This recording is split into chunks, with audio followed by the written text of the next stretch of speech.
Good, Fuck it's your mum. fun. Come on. Right, we are back Timing. for a Wednesday evening Curse of Strahd. Don't listen to these fellas. I mean, they're all crazy. To Wednesday vampires and Sunday vampires. Sunday it's vampires, all vampires all around. Wednesdays and Sunday vampires. I'll take my hood off because I know I'll end up getting too hot. Whew. Right, chat. So we are here for another Wednesday Curse of Strahd, episode 41. Sunday night went exceptionally well with the Vampire Masquerade. No one died yet. It may happen, may not. Well, actually, no. Jenny died, kind of. Technically, we're all dead already. Well, so. yes. I mean, if you want to get really technological, this is true. But we all good. We're in recaps here. So this coming Friday on Yanti One's channel, we will be starting the Stormlord's Wrath campaign with Yanti as our DM. So make sure you are following Miss Yanti for that. Come and hang out with us on another D&D session. Obviously back here Sunday night for some more Vampire Masquerade as well. No stream Saturday, as I will be down at Berez's place in our home game.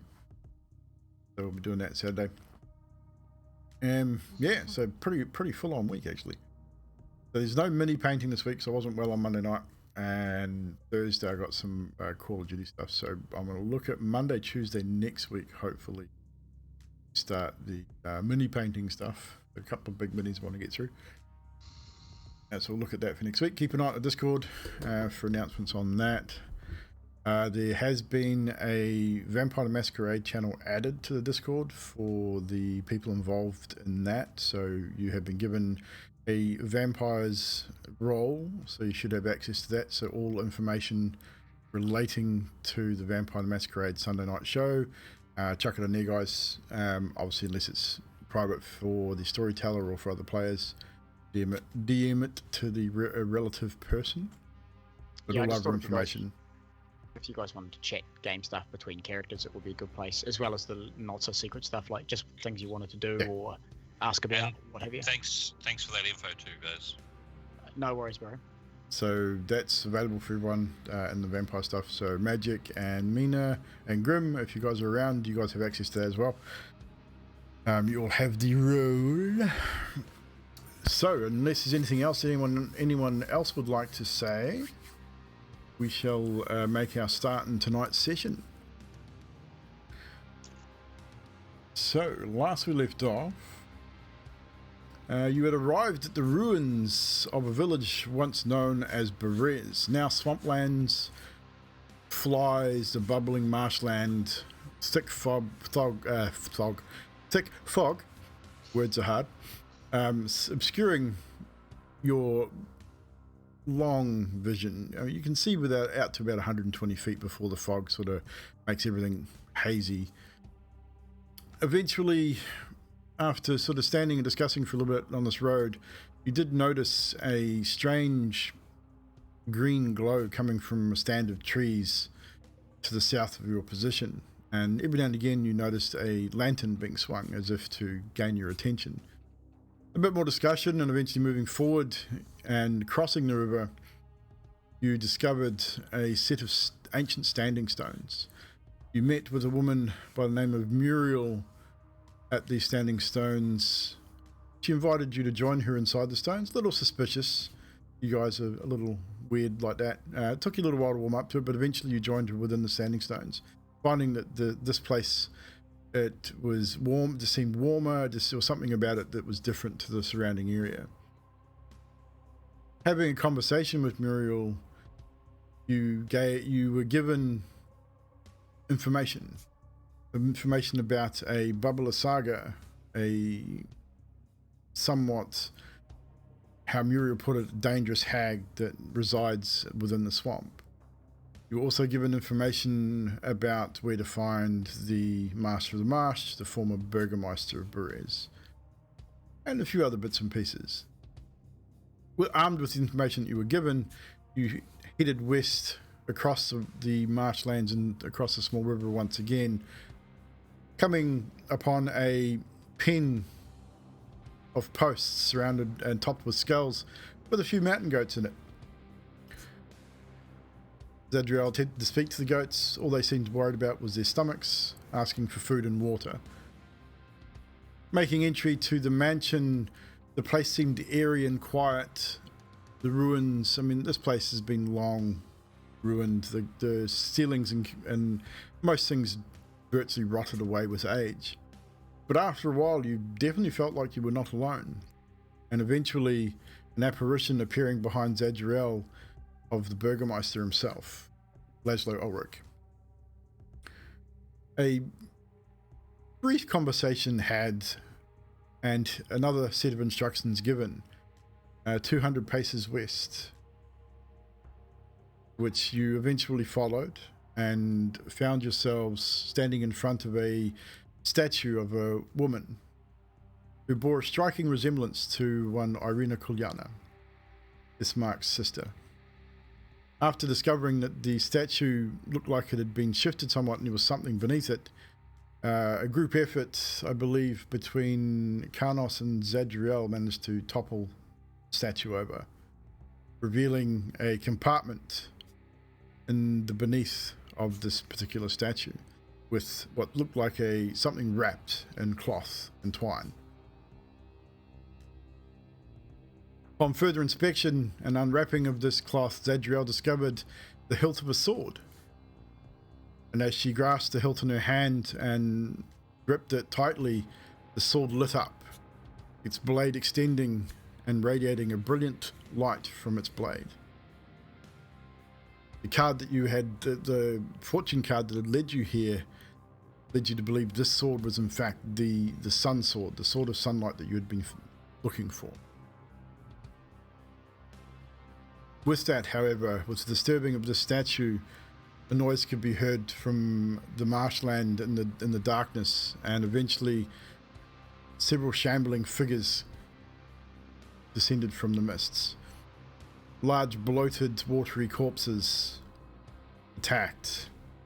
You managed to deal with them with relative ease, a few of them exploding and sending slithering foes from within their stomachs. Again, didn't take too much to remove these creatures from the battlefield. After the battle won, you collected yourselves and decided that it's getting late, might be time to find somewhere safe or safe-ish to rest. It was decided that the standing stones were probably the best bet for this. However, as you walked past this circle of posts once again, Zadriel decides maybe he needs to free these goats, and decides to try and wriggle one of the posts free as there was no gate to be seen. However, as she touched this post, the skull atop, its eyes glowing bright with arcane energy, and a screeching sound coming from within the skull. Some sort of alarm, extremely loud. You could then hear a noise coming from the northern end of Berez. Quickly, you cross the river into the set of trees and hid yourselves. The sun sword seemed to dim, almost as if it knew you were in some sort of danger, and you managed to escape detection. A large floating skull emerged from the mist to the north, floated around the outside of the goat pen, inspecting what had disturbed this particular location. Inside, it seemed, was a figure of a woman, an older woman. You can only assume was Baba Lysaga. Did not seem to notice you, however, and eventually disappeared back into the night. Making your way back to the Standing Stones, where Bibblestib set his alarm, Zadriel summoned her magical steed in the form of a large mastiff to help guard for the evening, and a set of watches was organized. Essentially, throughout the course of the evening, nothing really happened. The sounds of the marsh may have made it difficult for some to initially fall to sleep, but eventually sleep came to you all. And we now rejoin you as the sun starts to rise, the light starts to grow brighter. Still very much a cloudy, dingy day of typical Barovian lands. But you now find yourselves awake. And the day is now yours.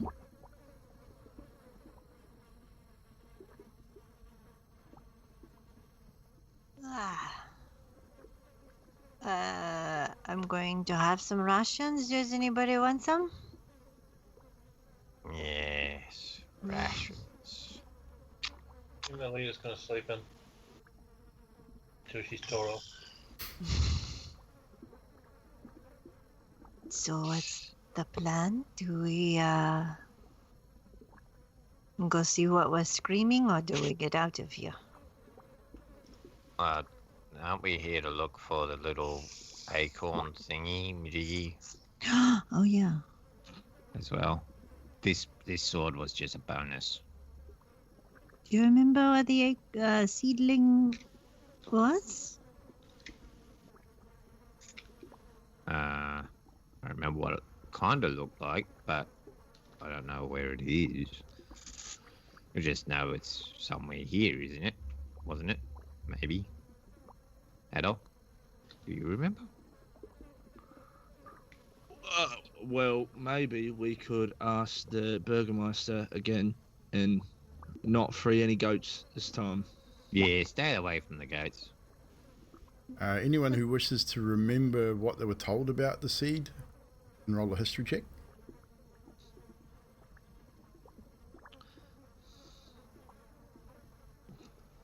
A Fibber with a 26. Zadriel doesn't remember shit with a 4.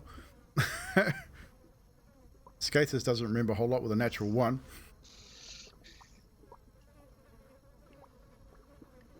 Anyone else rolling history? Adolf's not going to bother. If he can't remember, he can't remember. Well, if I can't remember, can't remember. Karnos definitely didn't care nor remember. He was just doing his job. So, with the 26, I hate how that zooms in like that. And I've turned off chat bubbles too, which is weird. Anywho, 26, all you remember is, I mean, even with the 26, you remember that the seed is definitely here. You're not entirely sure where, but you were told, the one thing you do remember is that you were told that you had to seek the permission of the Master of the Marsh before searching his lands.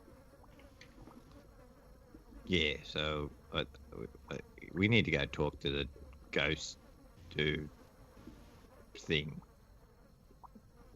I think that's a Z thing. Okay, we will. I don't think it's a Z thing. I think it's. It's a team thing, right?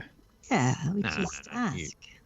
You're the holy one here, you know. You I talk, don't think talk to ghosts and stuff, don't you? we all saw the ghost. Yeah. But I'd like you to talked to him, mate. You didn't pay any attention to me. That's because you believe in the wrong god, my friend. No, I believe in the correct God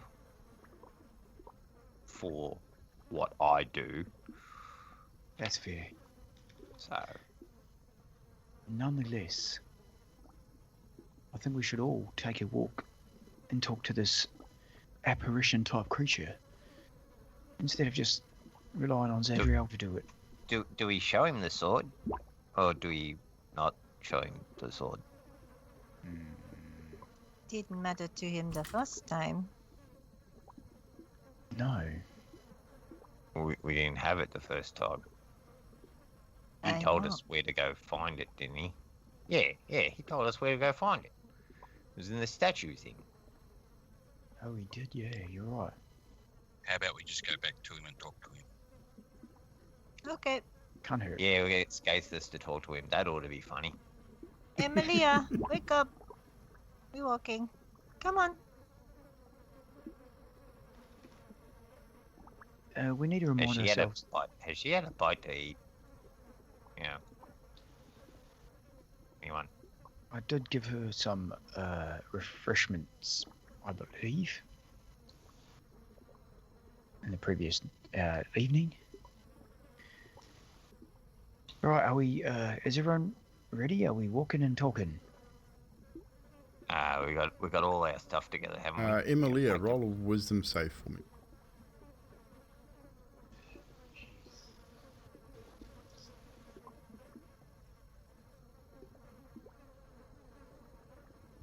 Morning 17. Mornings, yeah, daytime 17. You did drink last night. But however, it felt good and definitely helped you out. But this morning, that pang of hunger is still very much present. Not as bad, but it's definitely there. It's noticeable. It's something you'll definitely take notice of and be aware of. At the end of last session, did they say that they filled something up afterwards? Or they were going to after? And I don't remember. I seem to remember, but I'm not sure. What was that, sorry? It was like they let me feed. Yes. Carlos let me feed. Did he say that he was going to fill up a thing in He did. his... Yep. He did. He didn't fill it up. He probably would have half filled a water skin, and I believe he handed it to you. Yeah, correct. I took the first watch saying I was sort of feeling a little bit woozy. So he would have done. He would have done it during his first watch and left it with you. So you would have that. Sweet. And you're now starting to realize with the supply that you have that while you're going to have to ration it somewhat, but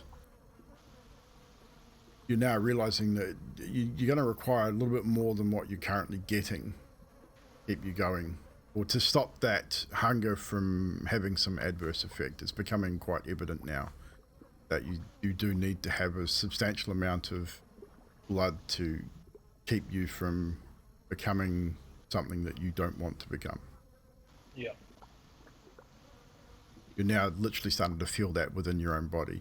Even with what Strahd said to you, you've probably now come to a realization that he may not have been 100% honest with you and what he said about how you would complete your transformation. Sweet as. Yeah, she's going to drink from it periodically. Okay, no problem. Just take notes. You got half a water flask, which we would. How much did we say was in a flask in a water skin? It was like 4 pints or something, wasn't it? Yeah, it's 4 pints in a water skin. Okay, so you got 2 pints currently, which will only sustain you for maybe the next 24 hours. If you were to ration it over the next 24 hours. We've got to find some more of those druids so she can have a feed. Hungry. It would seem sensible, I believe, yes. Well, it's better than bleeding you dry. Yeah. That is true. Although technically, she could just start just drinking the wine straight from your thingo, and it would be the same then, wouldn't it? That's a good point. How Yes, much of Drax's blood? Yeah, Drax. Carnos's blood does have a bit. Has a bit of a sweet taste to it. But bitter off the end too. So you can definitely taste the alcohol in it. It's not huge, like you're not getting drunk off it, but you can definitely taste the alcohol on the blood. Let's just say he's well pickled. yeah? With that, Carnos, I'll get you to roll me a Constitution save, please. I can do that. Constipation save. Here we go.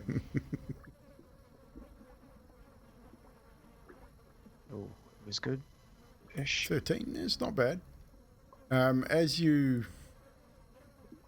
stand, getting ready to put your armor on, collect your gear, just that real, you know how you stand up too quickly, you get the real rush of sort of lightheadedness, and you're just like, whoa, eyes go funny, your head feels like it spins just quickly.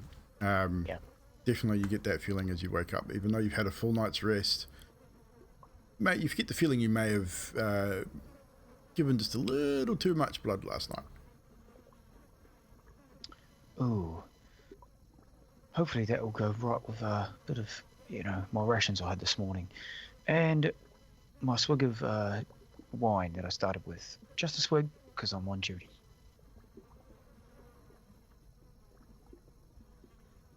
Just one swig? Well, one from each flask. I mean, that's the Yeah. new ritual. I wouldn't have thought I have to say that every time. I thought it was just a given. Is my mastiff still around, or? It would be, because it Okay. lasts until you get dispel it, doesn't it? Yeah. So it is still hanging around the outskirts of the standing stones. It's sniffing around. As you guys wake, it sort of sits and waits for you. Alright, I'll dismiss it for now. Yeah, that's what I do. And essentially, when you dispel it, it's weird as well, because normally it would just dissipate and disperse. But it almost disperses with that same sort of ghostly sound you heard when you were in the mansion, as it sort of slowly dissipates then, and you see almost like the wind sort of pick up the remainder of it, like sort of scattering ash as it slowly sort of disappears from sight. Kind of eerie, but I mean, it's safe. It's still loyal to you, but it's a really strange, eerie feeling every time sort of you interact with these types of spells. Alright, walking and talking. So, you can move yourselves where you are heading to. So while we're walking, I'm gonna walk up beside Karnos and hand him a. Oh crap! Where's the? Got too many things open. Okay, so it's gonna be one yellow. It's gonna be like two flasks. One's gonna have like a yellow liquid in it. Yep. And another one's gonna have a brown liquid in it. And I'm gonna go. The brown one should give you better attack and saving throws for a minute. Where the hell are you going, Adok? The yellow one should make you move faster, or vice versa. You've made some sort of boosters? Is that what it is? Yeah. So the yellow one will increase your walking speed by 10 feet for 1 hour, and the brown one will add a D4 to your attack rolls and saving throws for 1 minute. All I ask is you give me back the flask when you're done. Okay. So Adok seems to have run off on his own. Well, isn't that the safe way to get where we had to cross last time because of the water? You came back across from the pen, so where they've started to cross over now, there is a safe way to cross where they're headed. Damn Because it. that's where you came back through. So All right, I'll go back. yeah, so just be aware, guys. If you do move your token away from the party, I'll treat it as though you've walked away from the party, and things may happen. Just so you know. Yeah, I'm not going to bother moving mine until we get into combat. I mean, if you want me to move during this sort of stuff, it's probably easier if I move you as a group, unless you Yeah. specifically want to go somewhere else. Go back to the. Yeah, Well, so I mean, we'll That's put you fine. all in That's the probably group, the best. and I'll move you as a group for now. Uh, So I will pause this just to make it a little bit easier.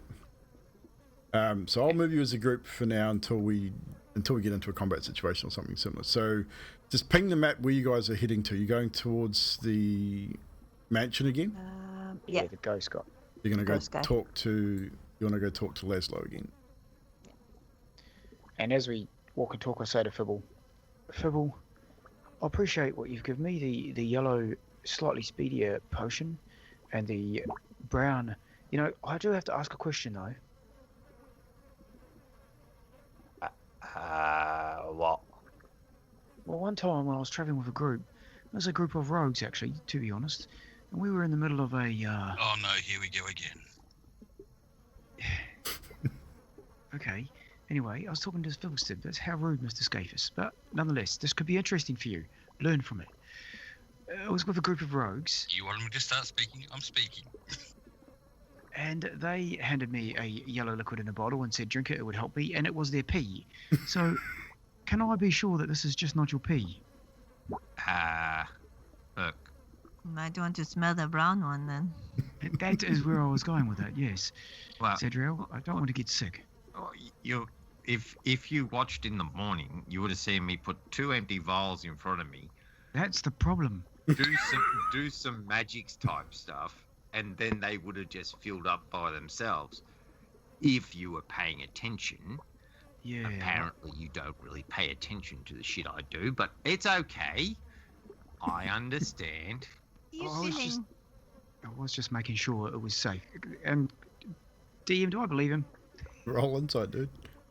Whilst this is happening, Adok is going to walk over and mime what he would cast if he was going to cast Detect Magic. And then he's going to look to Fibble, and then look to Karnos, and he's going to say, look, I've just cast Detect Magic. I can solemnly swear that it is definitely not pee. And he's going to look back to Fibble and give him a wink. Oh, good. Why is it you trust Adok, but me just handing you his awesome... I don't know why I bother. Oh, I mean, Adok has been very kind to me as of late. And, With a roll of 9, you believe him anyway. Yeah, I figured as much. And you said the yellow one lasted for an hour, didn't you? Yeah, the swiftness lasts for an hour, and the boldness lasts for 1 minute. Okay, cool. So See, the I've got it boldness written does down. what? It adds a D4. Basically, bliss. Basically, it's basically works a as bliss. bless Okay. to his attack roll and saving throws for 1 minute. Okay. For the next minute. And the speed basically is the same as potion of speed. If it lasts for an hour and Is it gives you just more 10 feet. walking speed, or is it an just extra says, 10 yeah, it just says walking speed. Okay, so it's not the same Increased by thing. 10 So feet. would increase. So it doesn't increase the AC or anything like that. No, that one's a purple one. Okay, Okay, cool. cool. So So just- basically, I'll go from 25 to 35 once I use it. Yeah. Awesome. Right, so you guys Thanks. eventually, as you're walking and talking, you make your way to the exterior of the mansion, and eventually you find yourselves back inside.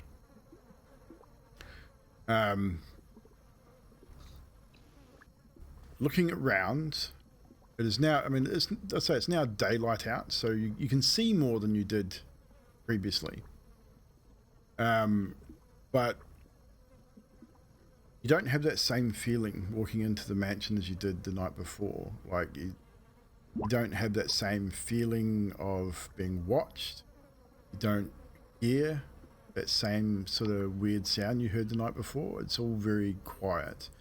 You can hear the buzzing of flies, the bubbling of the marshlands. That's generally about it. Adok's immediately going to grab his blow gun flute and just grip it tight. And of course, you can hear the goats And he's going to turn around to everyone outside else. as well. He's going to turn to everyone else and he's just going to say, do you lot hear that? Mosquitoes? Lots of mosquitoes. No, but that's just it. It feels like nothing. Therefore, it's something. Therefore, we should be on guard. Maybe we should call for the burgomaster again. Does someone else want to do it this time? Surely not. I don't mind giving it a go. And I pull out the sun sword from my pack and I light it up. Really? And do you say anything? And as I light it up, I step forward to roughly whereabouts did we stand in front of him last time? I can't quite remember. It was by the doorway, wasn't it? About there. Yeah. Yeah, about pretty much right, almost right in the threshold of the door. Just back Yeah. from the door. So I step in the same place Zadriel was, and I'm like, Master of the area, leader of the land, swamp land, we have gathered together your sword of holy light, and we wish to speak with thee once more. And how exactly? How are you holding the sword? Out in Up front of above you, my head or up like above your He-Man. head? Yeah, So does up one-handed? yeah. I've got the shield in my other hand, so up one-handed like He-Man. Roll a persuasion check for me. Persuasion. I'm pretty good at persuasion. Oh, not with that roll, I'm not. 7. That Few was about minutes as low as I pass. Yeah, a few minutes pass, and yeah, you don't really. It doesn't seem like you're getting any kind of response. And then you will hear it. That same weird noise you heard the night before.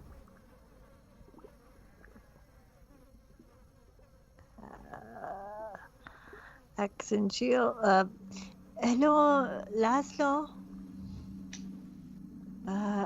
We want to question you about a seed.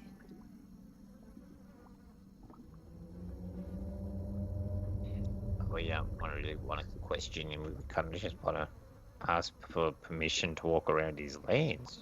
Isn't it? We want to look for something here, please. But what did you say? Did you say that out loud, that you wanted to ask permission to search his lands? Yes, we're asking for. I said exactly what I said was loud. And Laszlo apparates directly behind Fiddlestep. Hey, big blue dude. Hey, you go. Why do you invade my home?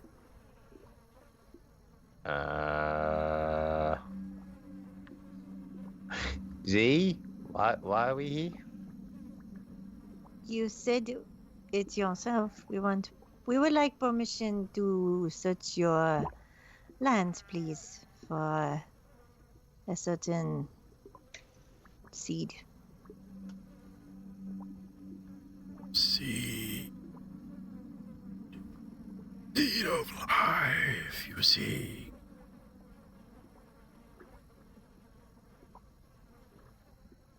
Yeah.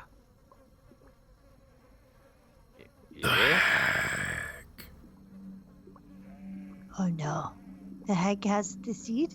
And he raises a right eerie arm pointing towards the center of Berez, which, as you know, as you came through, you saw the large sort of makeshift hut that's been semi-built into this large stump in the center of Berez. He points in that general direction. Right, how long did it take us to get here again? A full day, just about. Well, with the elk and stuff, it cut it down, but it's it's roughly an 8 to 10 hour journey from here to Vallaki on foot. With the steed and the elk, it brought it down to about 5 or 6 hours. And how far does your message go, Haddock? I think it's like, a couple of feet, maybe like 120 feet to be precise. You don't have something goes, I don't know, a couple of miles? No, I don't. But we fuck. could just leave and go there, back. Well, I think If you want to send a message. Mr. Laszlo, does this seed, is this on the hag's person or just in her house? Do you know? And he just remains, you still hear that noise, the moaning, and he just remains a bony finger pointing towards the center of Berez. Thank you. Well, we just got to go and talk to the hag and ask her for the seed. I That's don't think that's a good idea, we kind of got warned off by that other old hag. We did, but we can't really not take the seed. Right, we need the seed. Yeah, I was just thinking that we go, get, I don't know, an army. Oh, that could work too. And with that, the apparition fades. Emilia, can you feed from a hag? No, they smell like death. Think it is a fiend. So, no. Can you? Oh, can she not? Can you not feed from a fiend or a fiendish type of being? I don't know. Try skate us out. See what it is like. I think she's already tried scape us out. Oh yeah, that's right. That's true. What do you mean tried me out? What? Did you notice anything when you fed from Scapus? Oh no, that was different. You mean you spent all night with him and you didn't take any of his blood? Not his blood. Doctor, you're all right. You're a little jumpy tonight. Today. Hey, look, I'm hearing noises, all right. I've just seen a ghost that was continuously moaning, and I'm not doing okay, all right. Hold your bear. Just hold your bear. I am a shopkeeper, and I'm trapped in this bloody place. I don't know what I'm doing. What the fuck is that? Who's moving? Stop moving, Fibble. Did he say he was a shopkeeper? A shopkeeper. Yeah, I was, all right. No one's asked me, but yeah, that's what I originally was. I'm not like I don't do these whatever you guys are doing. Oh, what kind of shop did you have?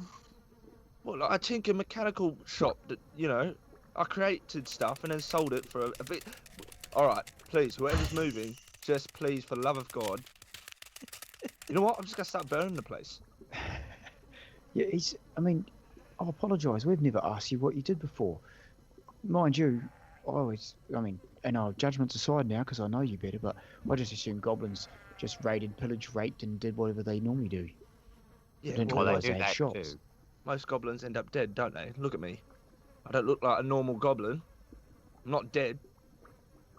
No, but yeah, Yeah. didn't realise they had 50. shops.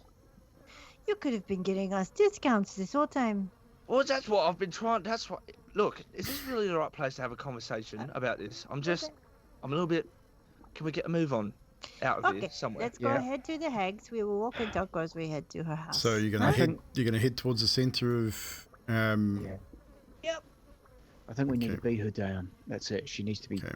Well, Should maybe we- we can talk to her. Should we have some tactics maybe Just before a we go question. in? Ping which So way we- you wish to go. Back the way you came and around the outside, or just straight out the front of the mansion. You can go this way, out the front of the mansion, and towards this direction, which is pretty much where you need to go. Direct line or no? Kind of direct line, but I want to go around the front of her house. Okay, I don't want to cool. really sneak up on her. Like, we're going to try to be nice.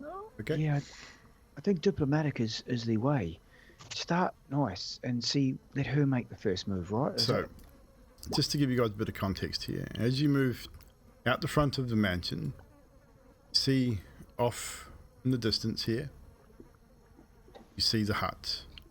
It's a large tree stump. Like, this tree is probably thousands of what was before it was cut down or felled or whatever, was probably thousands of years old. Huge, long gnarled sort of tree roots from sort of protruding from either side, the rear and the front. It's pretty gnarly looking. Someone's built on top of it or into it a ramshackle sort of hut. There's rotting roots coming out amongst semi-living ones. Almost looks like a giant spider in some respects. It's huge. Just to give you a bit of scale, probably 30 to 40 feet at its highest. Massive. So that's what you see out in the distance there. You saw some of the scarecrows as you came in. You see a few more dotted around the place as well, which seems a little odd that there'd be scarecrows around, but obviously she doesn't like crows. But it looks like she doesn't want crows hanging around, so it looks like she's built a few of these ramshackle scarecrows. The ruins of former buildings dotted around. So you want to go right out into the front. You can go this way, which is in between or on the outside of the cottages, or you can go this way, which is where the road or pathway into Berez once was. Overgrown seems now, mostly. What do you guys think? Should we just act nonchalant? Or we distract her and someone goes in and searches the house while she's distracted. That's right. Because if I remember correctly, someone disturbed some fencing and she came out to investigate. That's true, but the person who does the distracting will be on there lonesome when she comes out. That does not make a lot of sense. Or vice versa. One person in the house will be weak as opposed to a group. I like the idea. I just think we need a slightly better one. As you guys sort of get to where you are, you do notice, looking over towards the front of this shack, this large tree stump, there are 2 large cages hanging from the front, it seems, of the structure. And several crows are housed within. You can hear them. They don't seem like they are worried or anything at this point. They just seem to be making the usual noises that crows do. Every now and again they sort of look over at you and they caw and call, but I mean they don't seem distressed somewhat, but they're making a reasonable amount of noise. DM. Yes. May I please cast Detect Magic? Certainly can. Fantastic. Not really. What is the range on Detect Magic? 60 feet?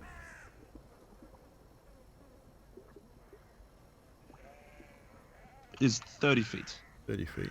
30 feet sphere. So that will... For 10 minutes. Okay. So, as you cast Detect Magic, you sort of look around. Need to check something here. One moment. If it makes it easier, Adok would like to walk up to the cages and just not touch them, just walk in close vicinity to see if it picks up anything. You don't even have to walk anywhere near... the cages themselves light up. Okay. They seem to be protected by some form of magic. I would say that because you get the school as well. So yeah. I'll give you the spell. I mean, it is what it is. I'm not sure what the school of magic the spell is, but I'm assuming it is conjuration or abjuration, but it is arcane lock. That is the spell school of this particular spell. And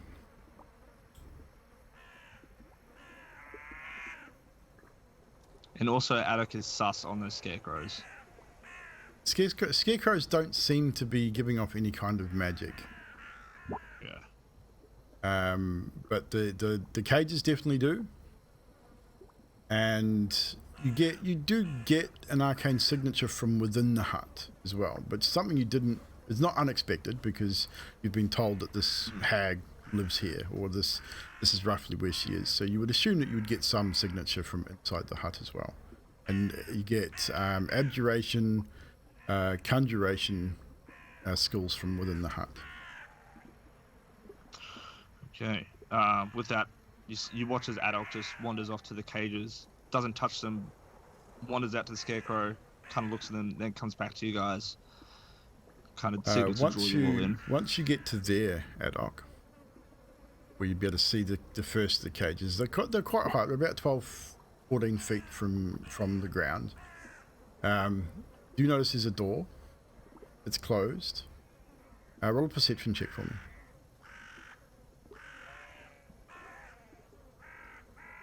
A lovely 8. Yeah, you do. Well, even with an 8, you would you would hear sounds from inside. Nothing over the top. Maybe the shuffling of someone walking, possibly, from within the hut. You make your way back to the group. I just wait for a moment to speak if they're not having a conversation within themselves. So while Adok is doing that, are you guys having a conversation amongst yourselves? Emilia, maybe you could turn into a spider and get inside behind her while we talk to her or something. Uh-oh. Or a mouse. Or something. I could end up in a cage. That's what we're talking about. And that's what you would hear. You sort of get the tail end of that as you rejoin the group. All right, guys, I just did like a little bit of a reconnaissance. That's probably not the right word. But virtually what I figured out, those cages with the crows, we won't be able to unlock them. Something to do with magic has locked them. Not a normal lock. I have a feeling that if we try and mess with it, she's gonna know. Or he. Could be a he. Don't know. The hag also, well, I don't know, but there's something magical coming from inside the hut as well. Scarecrows, not magical, very spooky.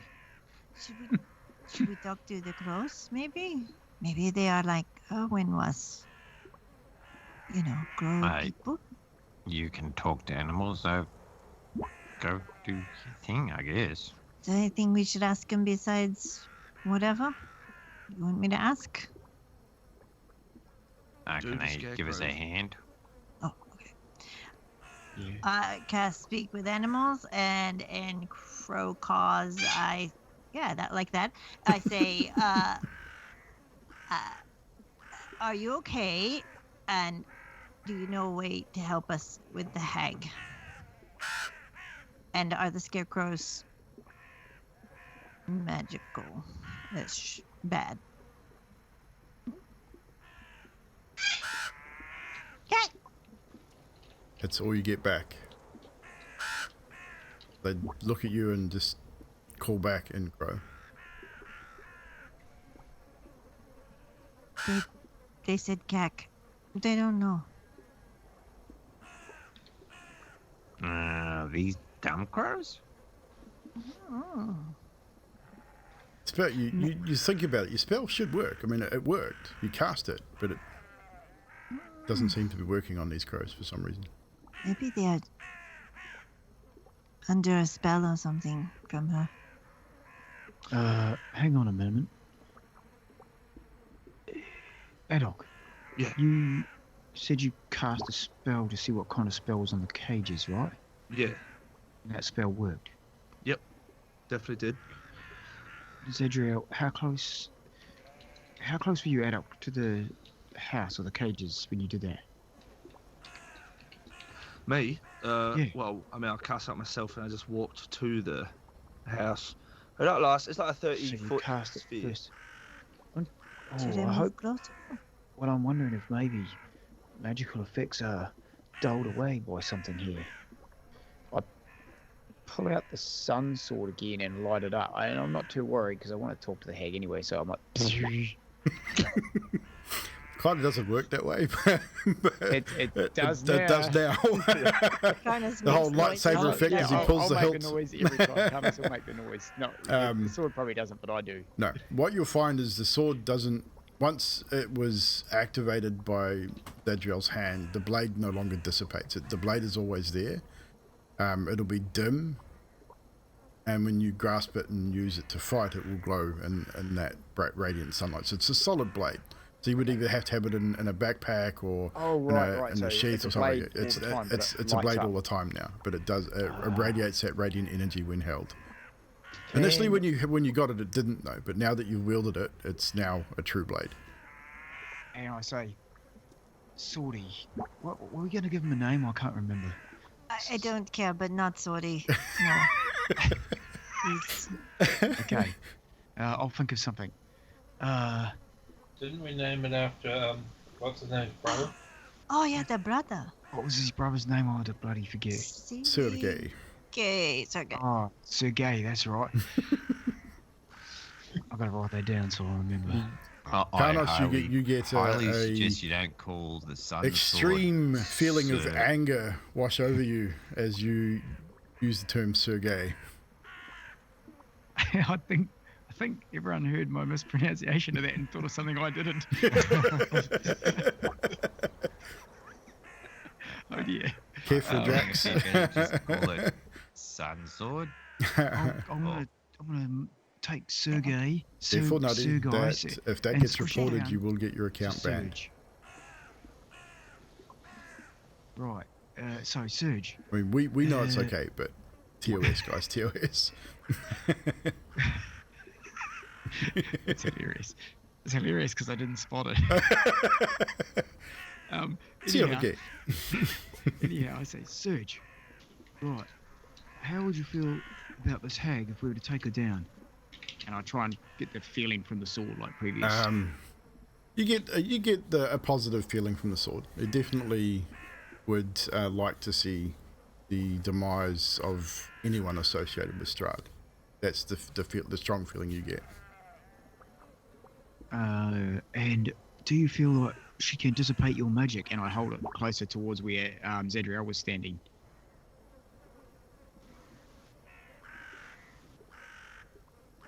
Should better purge yourself. I don't know if you can. Are you talking to me? Oopsie. No, I just. Oh, I see what you guys are. I just timed out Nutty for 10 minutes. Hang on a second. That's okay. She doesn't talk that often in the chat anyway, so.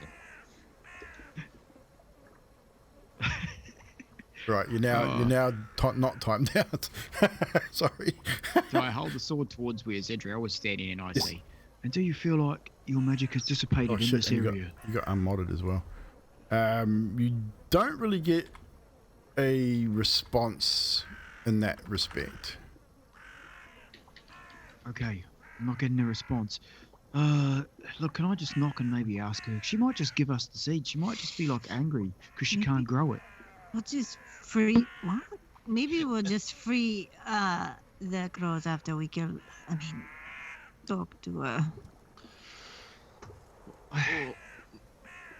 Maybe they've been conjured by her as like some type of magic, and they're not actually real crows. They're just keeping an eye out. But why would they keep her in a cage? You know what? That makes sense. It's a weird sort of. Don't mind me. I'm just going to remind you, Zadriel. Kindle the light through your acts of mercy and kindness, right? That's your tenets. It doesn't say kill every hag just in case they're bad. No, we'll talk to her first. Yeah. And knock on the door. So you're going to approach the door. I will allow you to do that yourself. If it will allow me to... There we go. So you can move yourself to the door. And I will move right beside her. And Adolf will try and hide somewhere. I'll move myself. So you knock on the door. And a few moments pass and you get nothing. No response. Then you hear, "What do you want?" And it's a lot deeper, more guttural voice than you expected. Hello, we would like to speak to you, if it's possible, about a seed we are looking for. Yes, we could also barter with you. If there's something you might need, we could swap for said seed. And unfortunately for you guys, with that, perception checks, please.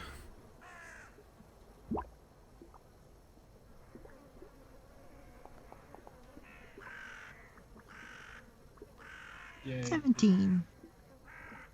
12. 23. At least 7. Anyone over a 15 will hear this.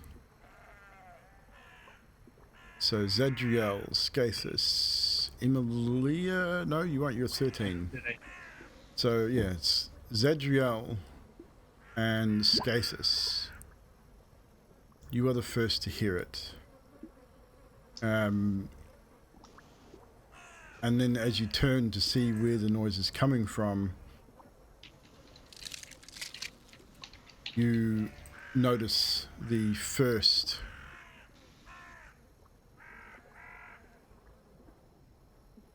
of the scarecrows stepping off his makeshift crosses, if you will, as they sort of step down and sort of start shambling towards you. You sort of look around, you see 2 towards your north. Zadriel, you see another 2 to the south. You would not have line of sight on the others. Kanos, you would probably see this one over here. Once the sort of others are sort of looking around, you would take notice.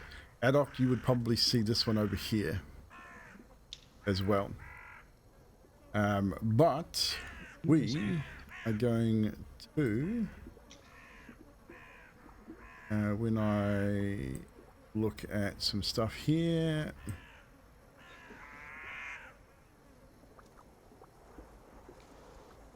Tadria will say, hang on, you have pests in your yard. Let us take care of that. We'll be right back.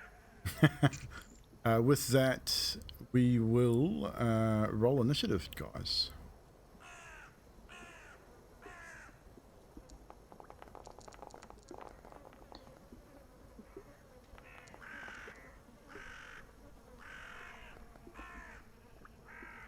Yay! 13. So we've all rolled initiative. Cool. So with that, it is a scarecrow first. So give me 1 second here. Start something. Turn that off. We will turn that off, but we'll start that.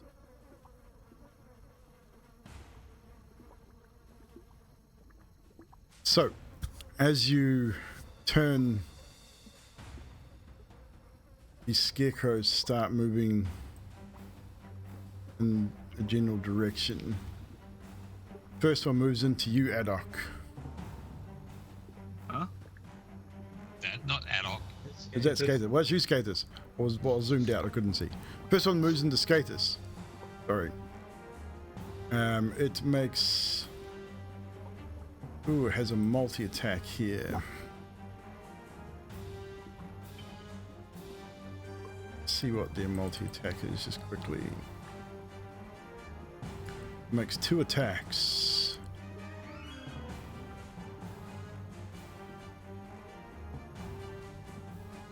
Firstly, you got to make a wisdom save for me as it approaches you, Skathis. Got it.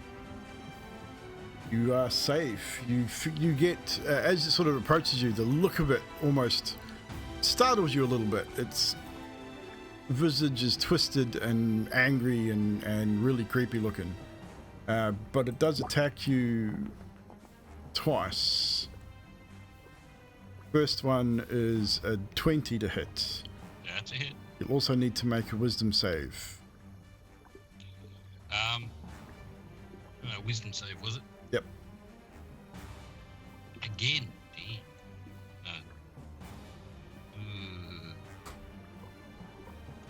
That one will also succeed. Ooh, cool. I believe. 1 second. Yes, it will. But you still take 5 slashing damage. It will attack you again. No need to make the wisdom save on this one. With an 18. Yeah, that's a hit. You'll take 8 points of slashing damage as it reaches out with its long, spindly, gangly arms and just rakes across your chest and across your neck. Both hands, long, claw-like sort of fingers slashing at your body. Next up is... It's over here so I can see where I'm at. Next up is Fibblestep. Emily, you're on board after that. Alrighty then. Since it's right there and I really don't care, cast that at it for 27 to hit. Firebolt for 27. That definitely hits. And it takes 9 points fire damage. And 9 points of fire damage. I believe you see as fire this firebolt hitting it in the chest, and its stuffing sticking out from its neck catches fire. It is now burning. Right. And it seems to have taken a huge amount of damage from that small firebolt. Excrement. Adok, firework good. And that's it. That's it for you. Emilia, it is now your turn.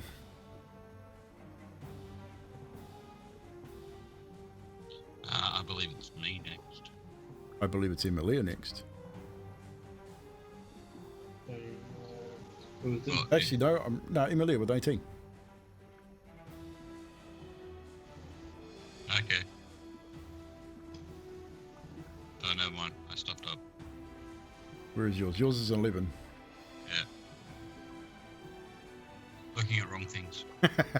It's all good. So, Emilia, it is your turn. Okay, there's mine. Sweet.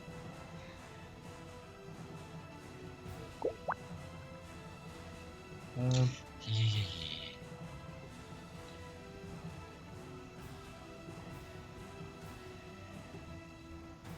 Okay, there you go. Okay, I'm going to use produce flame.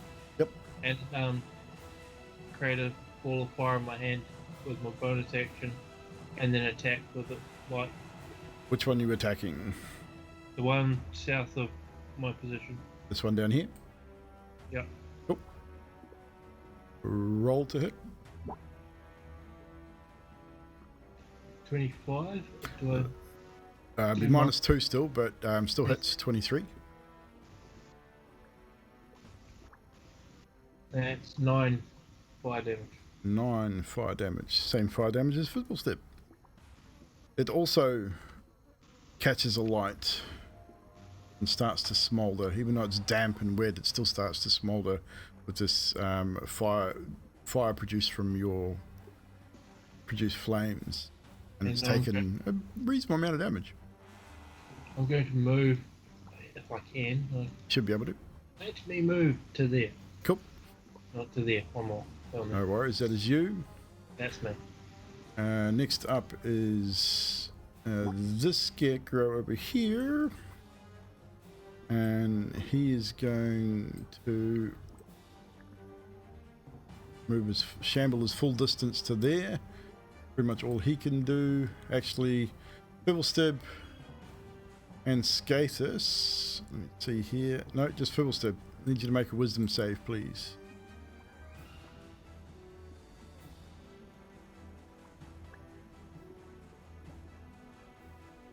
$11. I believe that is a failure.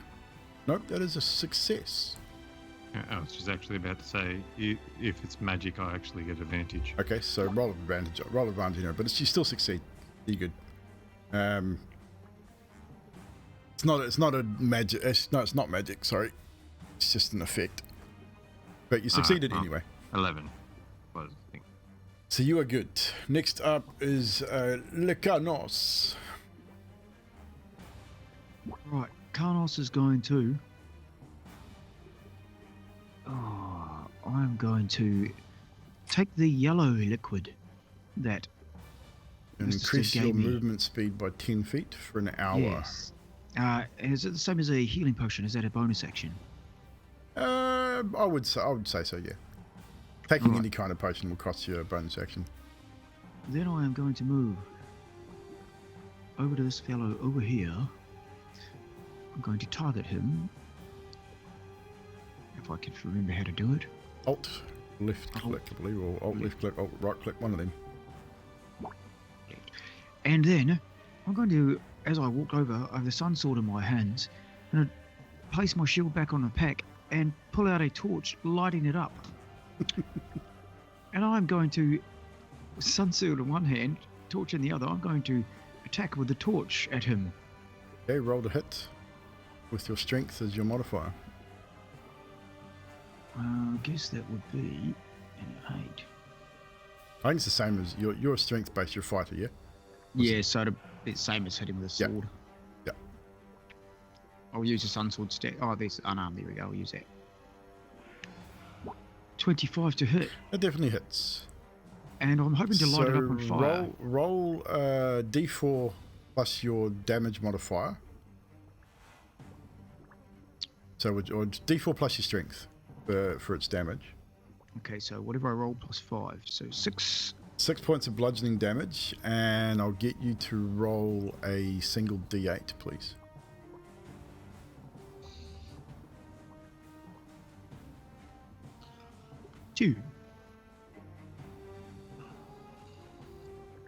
2. So you deal that extra damage with fire, and it seems to take a little bit more than just the small amount of damage you thought it would have taken from this flaming torch. It's not a light, but it has definitely taken a little bit extra damage. What the idea was, as I hit it, I was going to try and push it into the scarecrow and hold it there so it's staying on fire. Roll a strength check. Let's check. That's a check. And I will do a... And that will be all attacks anyway. Yep.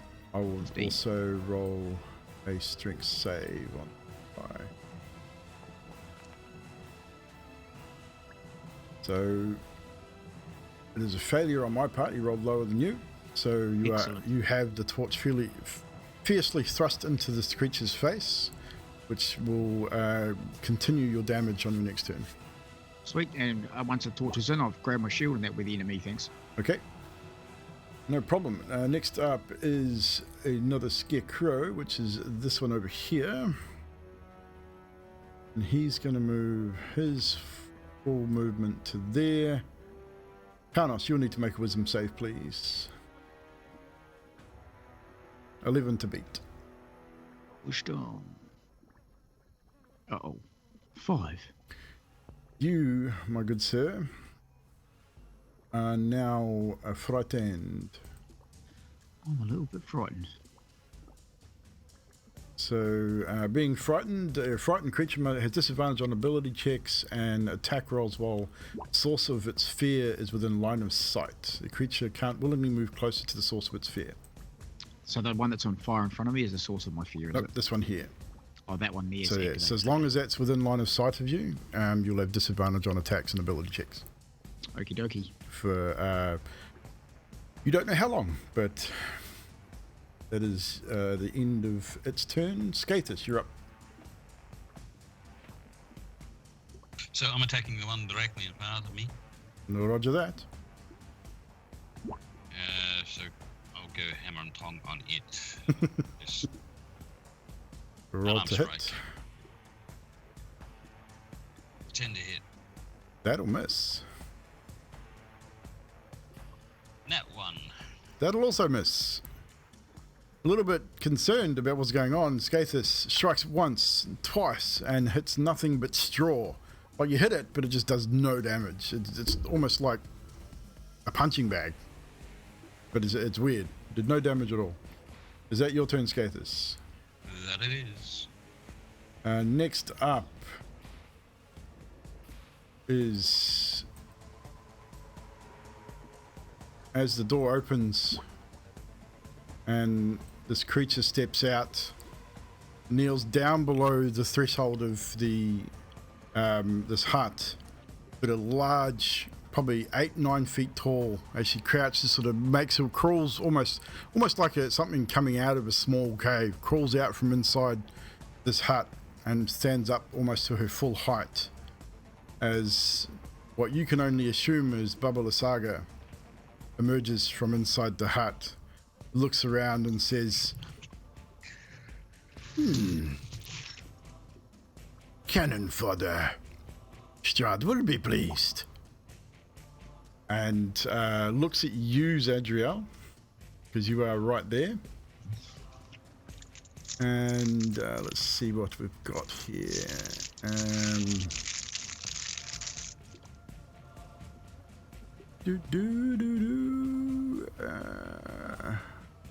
Actually, no, she's not. She's going to look at you. And then she's going to cast at 3rd level.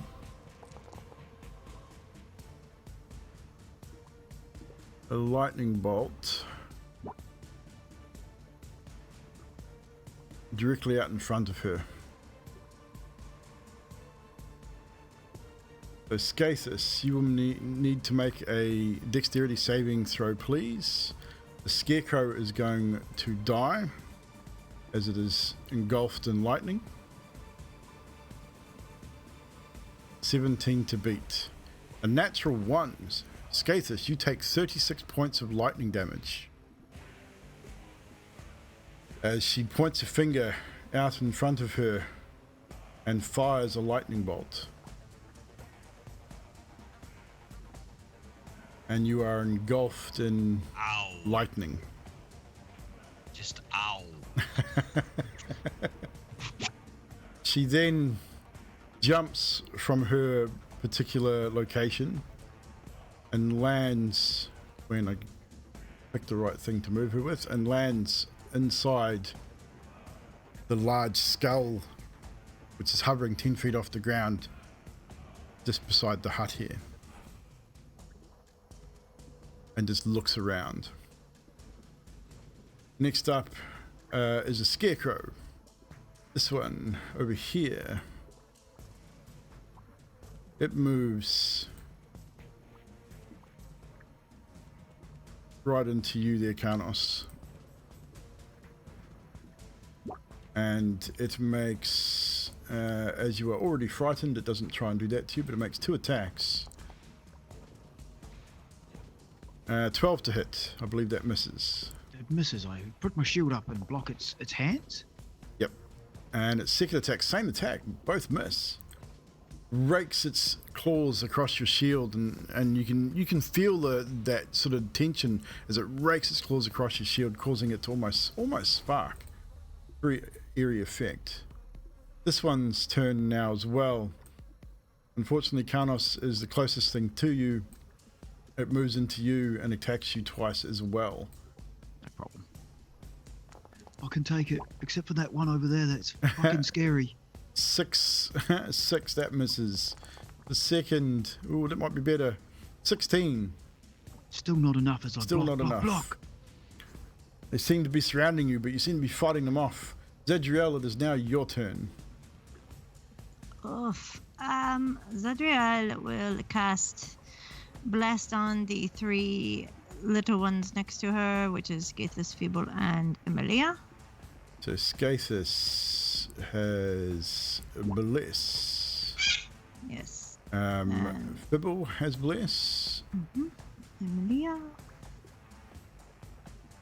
And And Emilia. Where is Emilia at? right next to me. Ah, there we are. In the middle.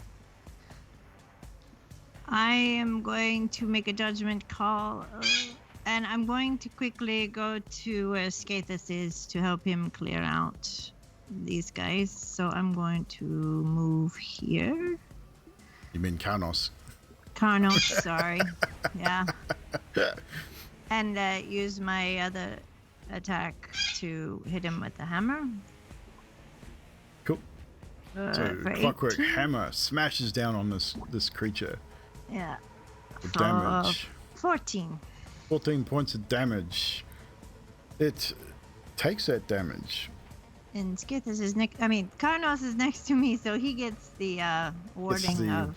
The plus, is it +5? Yes. So you get a +5 to your AC. Yeah. And half the damage on magic soul spells. Cool. Or the other one. That's it for me. That's it for you.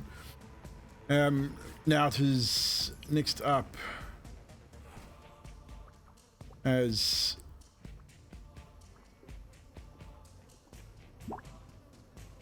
when I move. Give me 1 second, guys. Got to do. You'll see it move, but don't panic. I've just got to do something quickly. Where is it? Which one?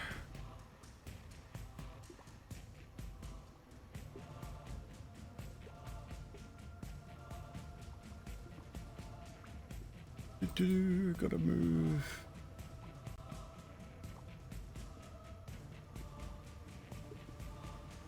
It's gonna move anyway. So the hut itself, you hear a loud cracking, creaking sound as the hut moves and repositions itself to here.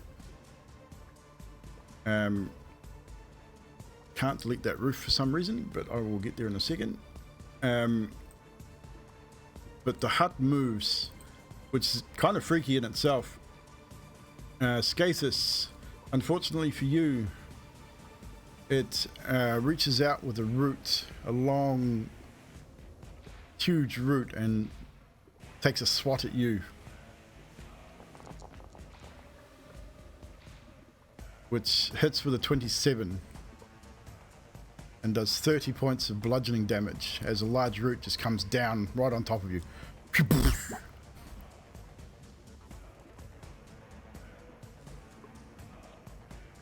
And with that, that is its turn.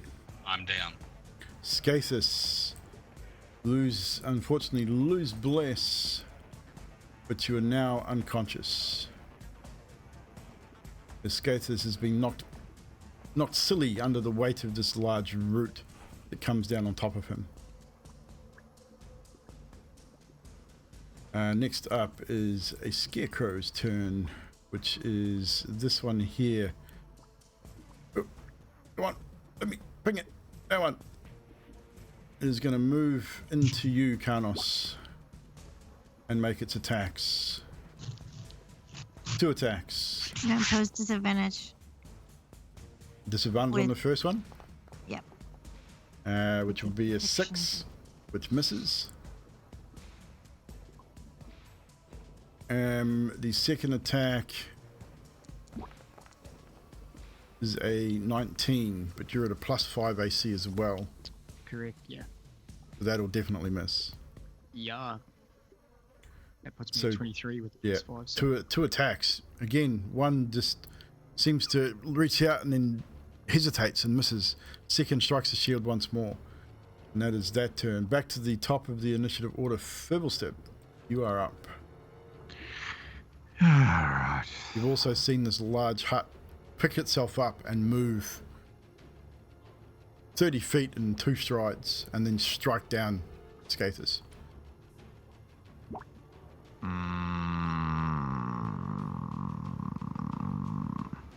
Healing word on Skathis. Do you have to be touching him? Don't think healing word you do.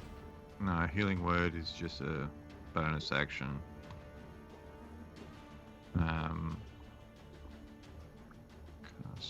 Wait a minute.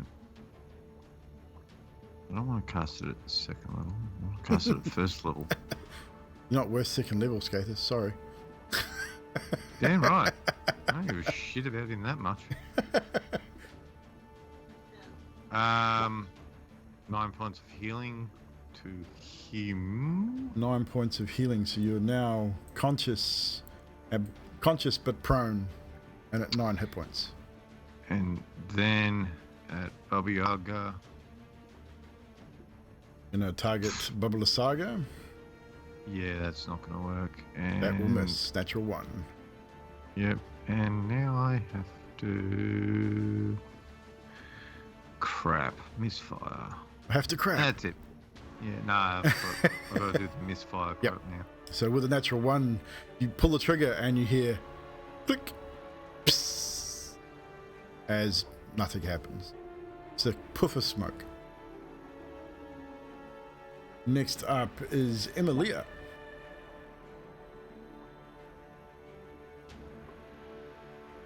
Okay.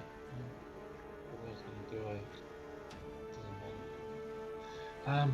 Sorry, I'm talking to myself.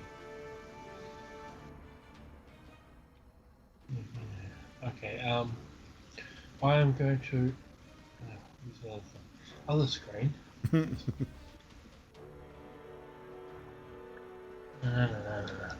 I'm going to move to there. Yep. And I'm going to use Cure Wounds Okay.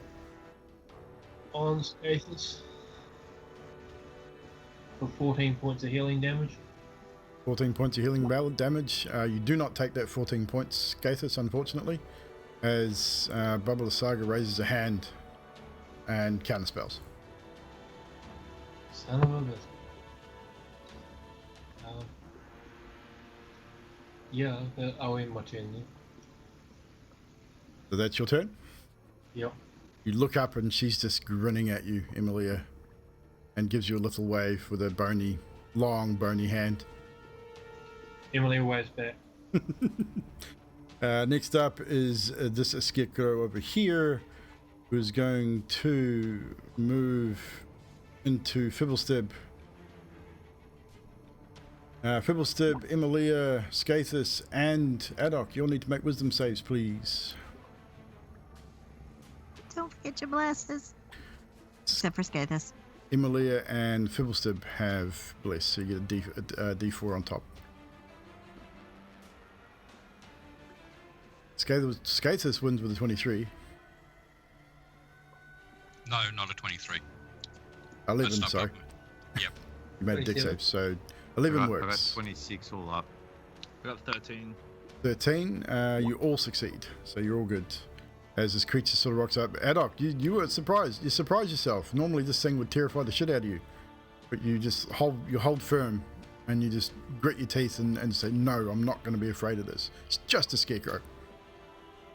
And then it attacks Fibblestib. 2 claw attacks. First one with an 18 to hit. Yeah, that's it. 9 points of slashing damage. And a 12 to hit. I believe that will miss. Nah, it misses. So, just the 9 points of slashing damage. That is its turn. Next up is Adok. It's your turn. Karnos, you're on board. Cool. Adok sprints past Fibble a little bit. Yep. Scared shitless, a little bit of the above. He opens up a flask on his hip and he splashes it on Skathis. And he casts Protection from Evil and Good and touches Skathis. Okay. So what does that do for Skathis? Just for So the viewers? Skathis now has, for up to 10 minutes, it's a concentration spell. He has protection from attack rolls against him by any creature that is celestial, aberration, elemental, fey, fiend, or undead. He also can't be charmed, frightened, or possessed by any of those types of creatures. Cool. Duly noted. Then Adok's gonna again push back past Fibble, run back, and he's gonna throw out 2 pieces of rod metal on the ground in front of him, slice into his hand, spray some blood over it, and summon his protector cannon in front of him. Just right there. Yep. You have control, so you're good to go. Yes. Everyone at the protector cannon has, if I bring it up, 2 temporary hit points. It's within 10 feet, yeah? Yep. Yep, so Fibble and Adok have 2 temporary hit points. And that's his turn. And that's his turn. Karnos, you're up. Right, question. The one that I have targeted, is he still on fire? Yes, he is. He will take fire damage. He has taken fire damage on his next turn. So that was that one there. He'll take a further that much of fire damage. So he's still on fire. Excellent. I can see the one to the right of me at the stump who frightened me. still can, and he yes. Gives me the heebie-jeebies. Yep. So you Damn, have disadvantage, unfortunately, on your attacks. But I have a plan. Zadriel, because of course we would have noticed the house move and I'm looking around in a bit of fear from that one. And I would take it that I've seen the house and Baba Lashaga out the door. Yeah. I assume. I would say, Zadriel... You'd be able to see her, yeah.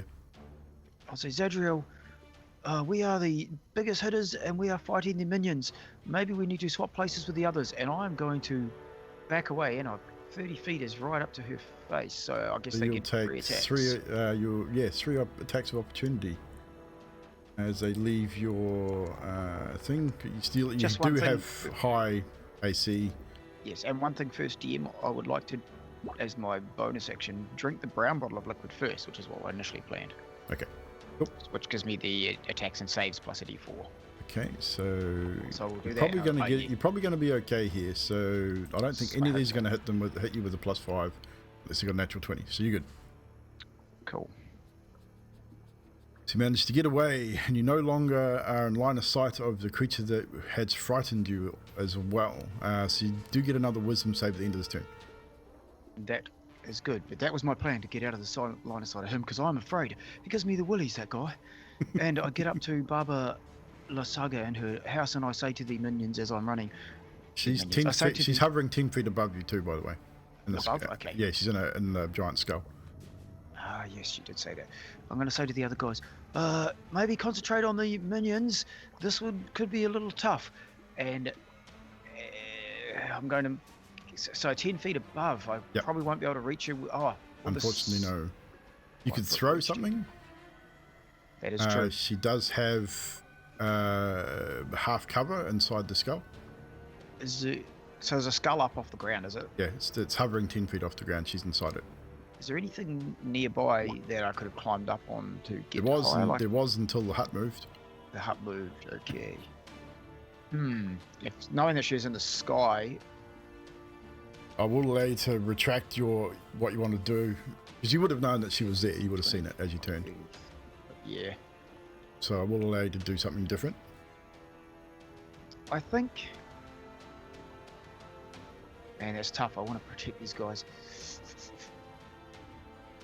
I think I'll do it. I'm still going to do it, and I'm going to, during the walk over there, swap my shield out and throw 2 hand axes at her. Okay. Roll to hit. Hand axe. There we go. Plus a d4. What's the that's right, because you took the brown flask. Yes, I took the brown pants. 12, 13, 14 in total. Still misses. Just go slightly wide. All right, I try again.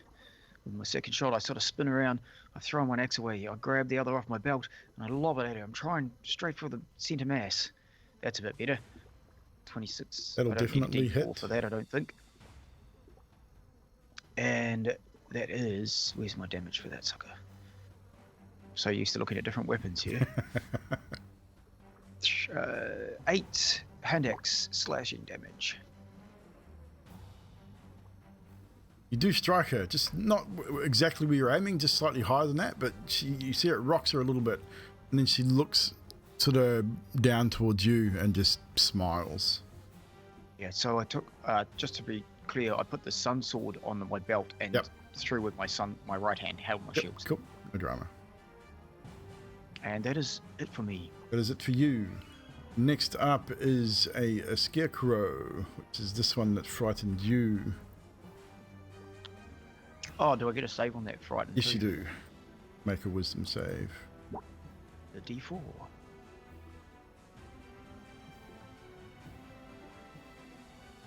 Total of 15. 15, that'll be a save, so you are no longer frightened. Thank goodness for that. Move that from you. Thank you, So sir. this one now, Zadriel attacks you. Two claw attacks. That'll miss with a 10. That one with a 21. Does that hit or miss? That hits. That hits 8 points of slashing damage as it finds a kink in your armor and slashes forward. I need a wisdom save from you, please.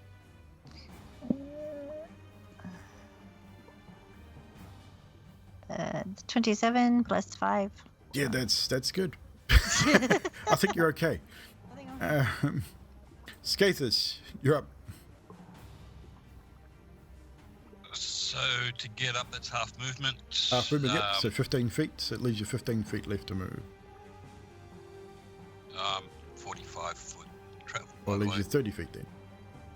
30 feet, cool. Well, so no, get up. less than that. 22.5. So 25 foot. 20. You had to be difficult, didn't you? All right. No, I'll give you 25. Cool. I move. Hang on. No, that one. Hang on. I've got to check something. It may work. Yeah, that'll work. Cool. Okay. So I move down to Zadriel. Yep. Then I use Water Whip on the Bubba the Saga or whatever. First things first. I gotta do something quickly here. As you run away. You get smashed for another 29 to hit as you leave the hut's range of damage. huge. Yeah, it's got 10 foot reach. So you take 34 points of bludgeoning damage as you try and get up and run away. Okay, I'm going back here. And you go prone again, I believe. Sorry, Trash. I didn't mean to. Oh, well, I did. I think you're unconscious again, I believe. I am, yes. So Does my spell drop as well? yes. Yeah. Once he becomes unconscious, yeah. Yeah. So unfortunately, Skathis, as you get up and try to move away, this thing just reaches out and smashes you with another heavy root. I'm rooted, aren't I? Literally. So that is your turn, Skathis, unfortunately. Next up is Babala Saga's turn as she surveys what she can do and looks around and goes, and casts Fireball. I need you all to make a dexterity not all. Karnos, Skathis, you automatically fail. One death save for you is gone. Emilia, Fibblestib, the Cannon, and Adok the Grey, dex saves, please. The 17 to beat. Karnos, you're safe. You only take half damage. Adok, you take full damage. Fibble, take full damage. 21. Advantage for you. Cool. So you take half damage. Emilia, you take full damage. Adok, you take full damage. So those that take full damage, 23 points of fire damage. 11 for those that take half. As she drops a fireball on top of you all. This scarecrow is dead. As it just is engulfed in flames.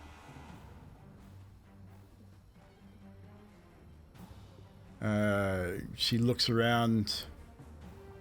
That was her action. Let's see what she's got here.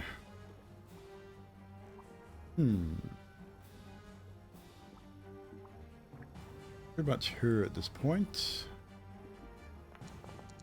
Stop rolling that. Oh, it's you, Eldritch Cannon. Why are you rolling Eldritch Cannon? Oh, dex save for Eldritch Cannon. Forgot about that. Yeah. So how much? How much 23. So I think your cannon's dead. No, it's not. Nope. Good. Okay. And how much? It's 23 points of damage. Okay. 23 points. Yeah. So yes. So poor Skates is looking rather burnt and crispy. He's smouldering as he's sitting there. Next up is a Scarecrow's turn. This one here is going to move around into Zadriel and make its 4 attacks. 2 of misses with a 12. Dirty 20. That hit. Yep. 3 points of slashing damage. Next up is the next one, which also makes 2 attacks at you, Zadriel. 17, I believe, misses. Yep. On 18 AC. So that'll miss. Oh no, it's a natural 20. 23. So it'll be 14 points of slashing damage. It is now your turn, Zadriel. I am going to Misty Step over to here. Nope. 30 feet. And then I will use my Azamar healing hands to give Skathis 8 points of healing as my action. Cool. Skathis, you are no longer unconscious once again as you feel the warmth of Zadriel's hands. Yep. And everyone within 5 or 10 feet of me gets +5 on saves and resistance to magic. So that'll be Karnos, Skathis, Emilia. Yeah, Yep. Pibble's a little too far. Pibble's just outside. Alright, that's me. That's you. Next up is the hut. The large hut steps forward and starts to move. Ooh. Damn, it has a multi-attack too. Lucky I didn't remember that before. Skathis, you might be dead.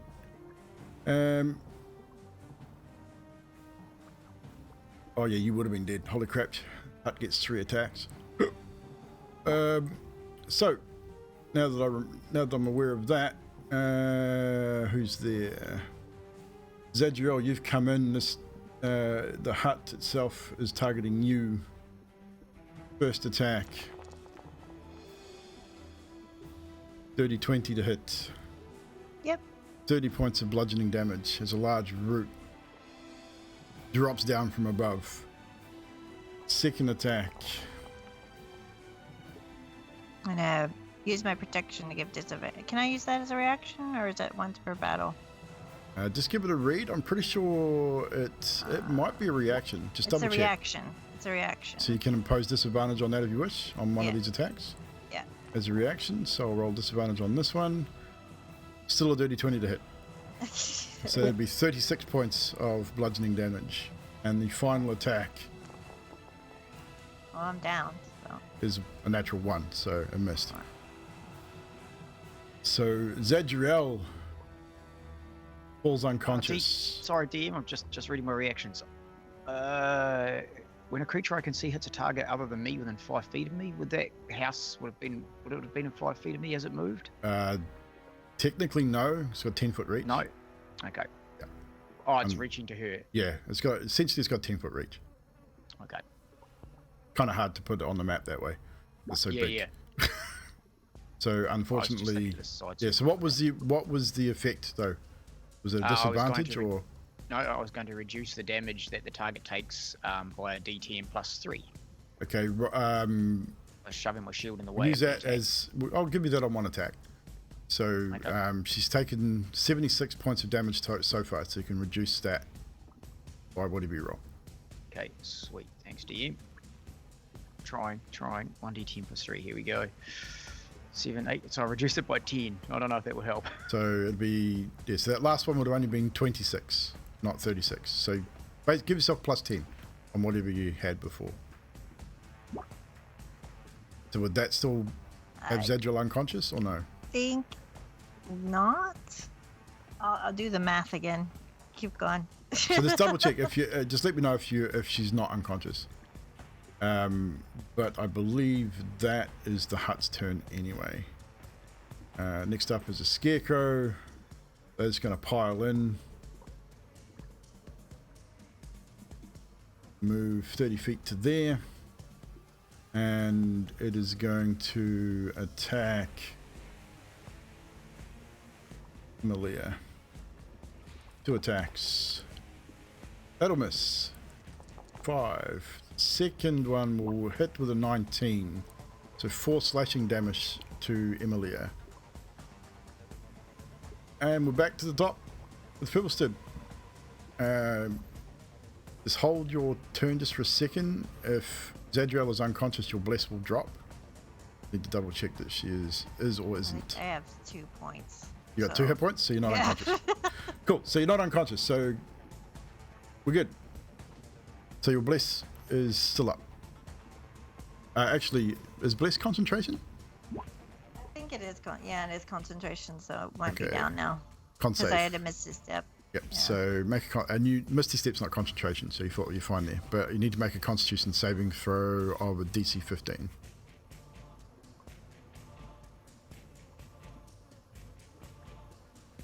Me? Yes, please. Okay. It's just to see if it remains Constitution up. saving throw? Yes, okay. please. 15 to beat. 14. So it does drop. Okay. So Bliss is no longer active. Fibble, You don't so plus your own aura to that. Yeah, is it +5 on my... I don't know if it's... I mean, do they? I'm pretty sure they do get it, don't they? It's a saving throw. Yeah, it 'cause it's says an saving aura. throws. So +5. So okay, so it'll be up. Oh, good. Okay. So Sweet. add your D4, Fibble. Do Right. whatever you're gonna do. Dropping a flaming sphere on the house. On what's the range on it? Up to 60 feet. Yep, cool. So that's easy enough And done. it's a 5-foot sphere. I can't put it on. I can put it on the house. There you go. It's on the house, and it's green House because just it's Fibble. disappeared. Oh, wait a minute. That's why. Because it's got no future. Yep. So yeah. So there you go. That. And then I'm gonna yell out the can't I may have something to help you get the bitch up in the air. Throw it my way. I'm kind of busy. Okay. Could I do a throw check? A throw check. What are you trying to throw? A vial, another flask of liquid. Yeah, are you trying to throw it at the house or No, to no, Karnos? at Karnos so that he can catch it. Okay, so you will need to make a dexterity-based throw. So roll a d20 plus your dex. Alright, so There you go, 23. That's pretty good. Your aim is true. You're only trying to toss it 15 feet, 20 feet. So I'd say that's cool. Dexterity check from you, Karnos, see if you can catch it. The d20 Sweet, plus and dex. And I threw axes before, so I have a free hand. D20. I think I know what one of those looks like by now. 18 plus 4, 9, 20, 22. That's pretty good. So you are able to catch whatever it is that Fibblestib is throwing at you. Okay, I'll remember that on my turn. So that would be your action, Fibble. You've got movement and bonus action. I'm not moving anywhere. Not moving? Yeah. Bonus action was your sphere, wasn't it? Or was that an action? Yes.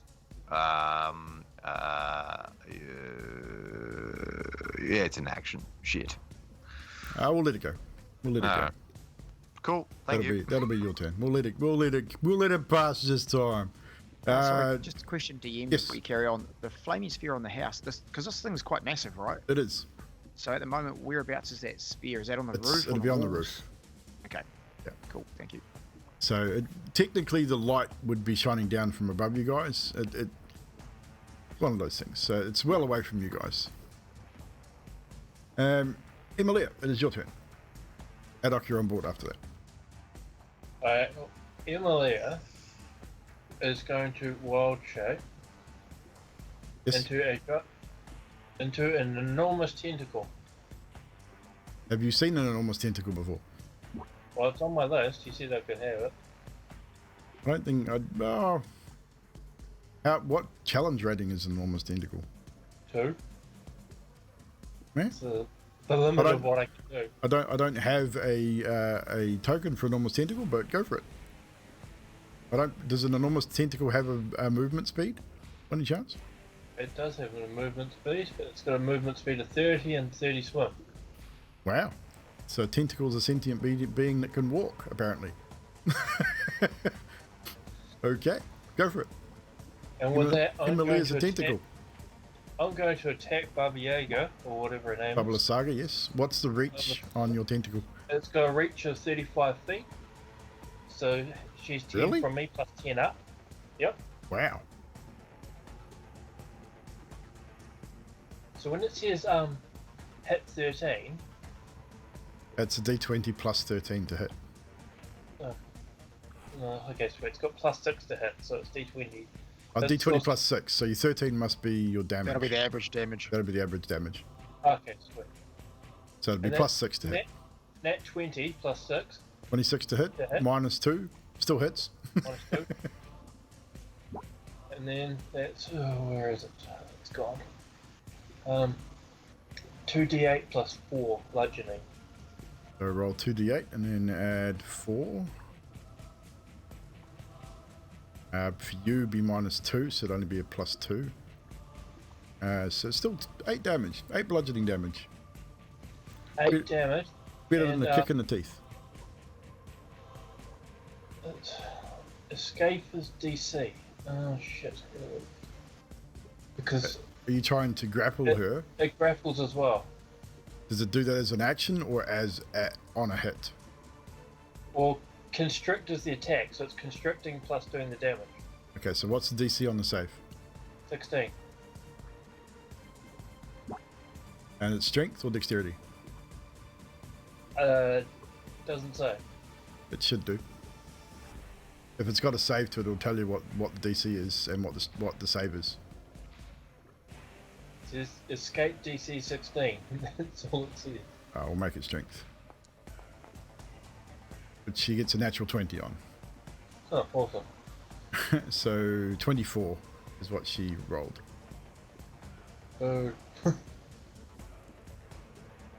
Just to... Should have been a public roll, so I'll show you there. It was a strength save of 24. So she saves from the tentacle, swats it away. Is that your turn, Emilia, giant tentacle? and that's what I'm going to do. And the tentacle looks horrible too, guys. It's not a nice fleshy, alive looking tentacle. It looks almost bony and spine like. It is horrible looking. Adok, you're up. Karnos, you're on board.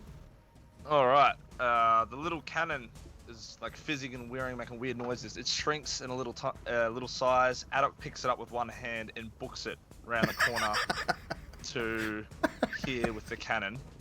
So Take the cannon with you. the cannon also can re-roll protection. Cool. So I get what's 5 and 3? 8. That's 8 temporary hit It says points. it in the chat, dude. Oh well, I'm doing quick maths. And Adok really can't see anything, and that's his movement speed. Yeah, you've got So line of he- sight on 3 scarecrows. That's about it.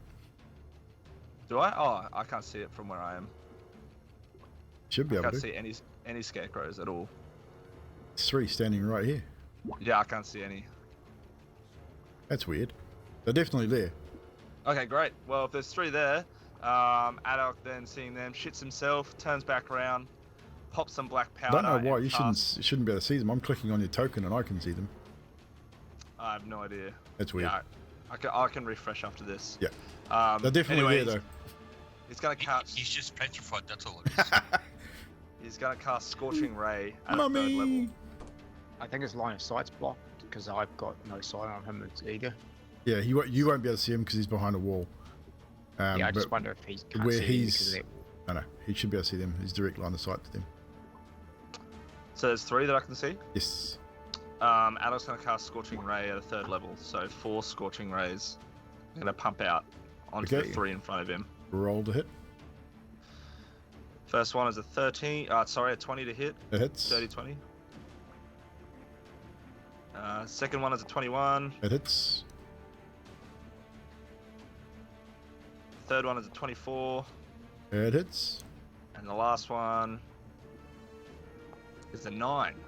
That one will miss. So 3 hits, 1 apiece. Yep. Damage. For the first one, it's 11. The second one is 5. And the last one is 9. And because it's an arcane focus, I get an added extra 1d8. So to the 9, I'm going to add 7. So The 16 9, to the it last one. goes poof and ignites in a big ball of flame and drops to a burning heap. And that's his turn. Just 3 fires to shoot It's his out. turn. Right, Karnos, you're up. Crikey.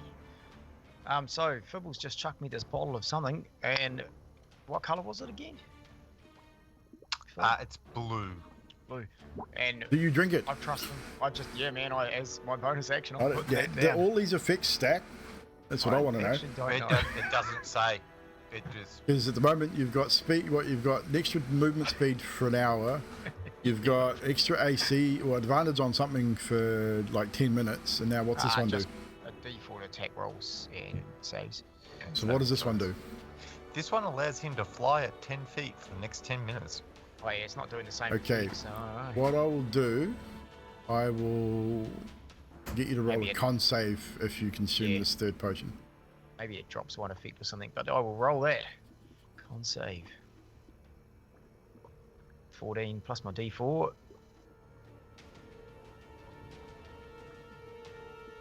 18.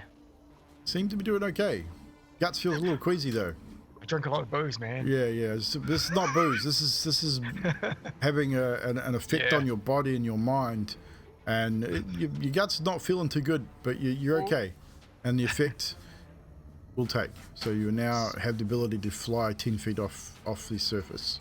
All So right, what, 10 minutes? Oh yeah, he can fly at 10 feet at a time for 10 minutes. Okay. Okay, so I'm just going to go straight up in front of Barbara Wahatsa. And she simply looks at you, cocks her head, and says, "Hello, my pretty." And I light that sun sword up. I don't know if it's going to affect or not, but it surely is cool. You grip the sun sword, and the blade does ignite. And as I'm coming up to her level, I just sort of strike up, sort of center mass, and trying to go for that. Oh yeah, that's good. 22 to hit. That hits. And here we go. 7 radiant damage. Is she classed as undead? She is not classed as undead. Okay, just checking. So she takes 7 radiant damage from her first hit. Oh, no, just rolls and saves. That's fine. My second Just hit. checking, see if she does not have another reaction here. Nope, she's good. So 7 points of radiant damage. Yep, 7 points of radiant damage. And then second attack. 17. For It will hit, even without that D4. will hit anyway. Okay, sweet. Just checking. And that will be 10 points of radiant damage in my second hit. Strike forth Right. with the light blade burning brightly. It seems, at first, the moment you light up the blade, you see her eyes widen, as like obviously not realizing that you now have it, and then her eyes narrow, and she just glares at you. I'm going to action surge, Go for it. and I'm going to swing again for his stomach area, and I'm going to also. Is she holding anything in her hands? Doesn't look like it. Doesn't she's not no wand or anything like that? Nope. Not Okay. that you can see. Not that I can see. All right, in that case, I'm going to. She's flying. I'm flying. I carry on hitting her. So sun sword, straight for the stomach again, with a 21. That hits. I'll just make the second attack as well, eh? Mate, go for it. Might as well. 26. That also hits. Roll your damage. 11 for the first hit, Even for the first. and 9 radiant for the second. 20 total. And that, I believe, will be it for Carl. She's taken a bit of an attack here. You've just pummeled into her left, right, just slashing backwards and forwards with the brilliance of this radiant blade. And she's put her arms up to try and defend herself, and you've opened up wounds across her forearms. She's looking a little bloodied, but she's still hanging in there. And I call out to the team, "May the light of DM guide us as we strike this witch down." And then someone else's turn now. With that, it is now a Scarecrow's turn. After being attacked by Adok, it surges forward directly at you. It's now standing in front of you, Adok. It makes 2 attacks. God, these attacks on these Scarecrows are terrible. 10, that misses. So does that one. Oh my god. But Adok, you will need to make a wisdom save for me, please. A lovely 2. You are now frightened, good sir, as this creature shambles up to you and just as it strikes out at you and just right in your face. Skathis, it is now your turn. So I get up off Again. my feet again. I look up at Bitch Face up there Yes. and use Water Whip on her. Okay. What's the save? DC 12 Dex.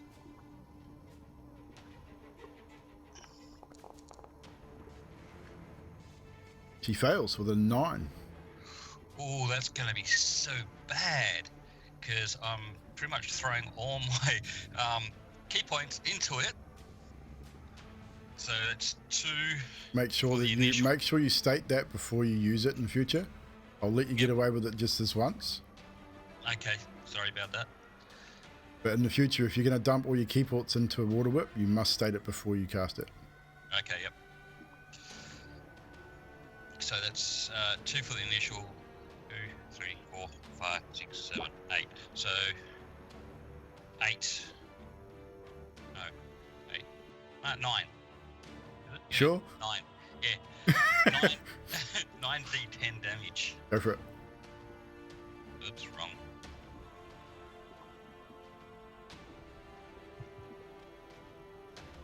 – 41 damage. Nice. And pull she her is down. pulled to you. Yep.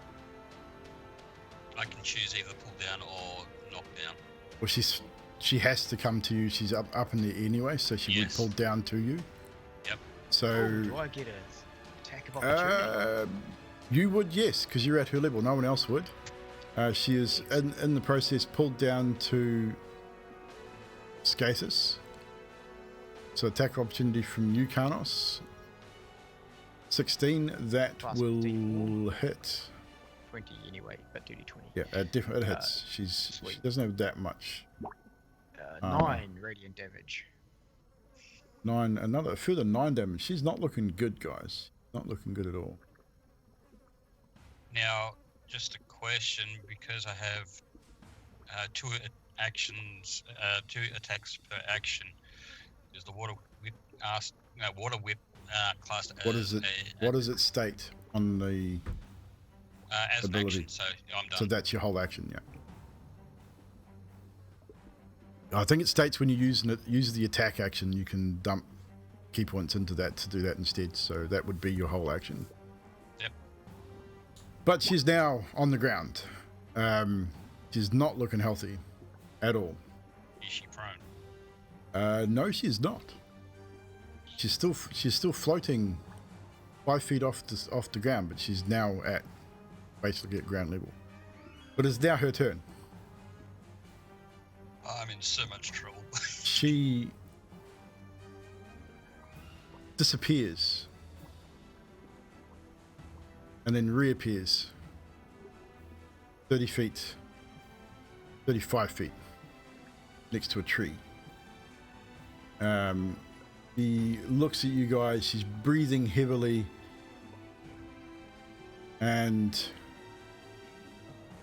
casts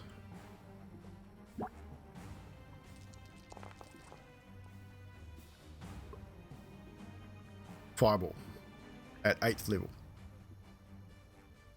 So I need a dexterity save from everybody, please. Don't forget your plus Good 5s. scarecrows. Scarecrows are all dead.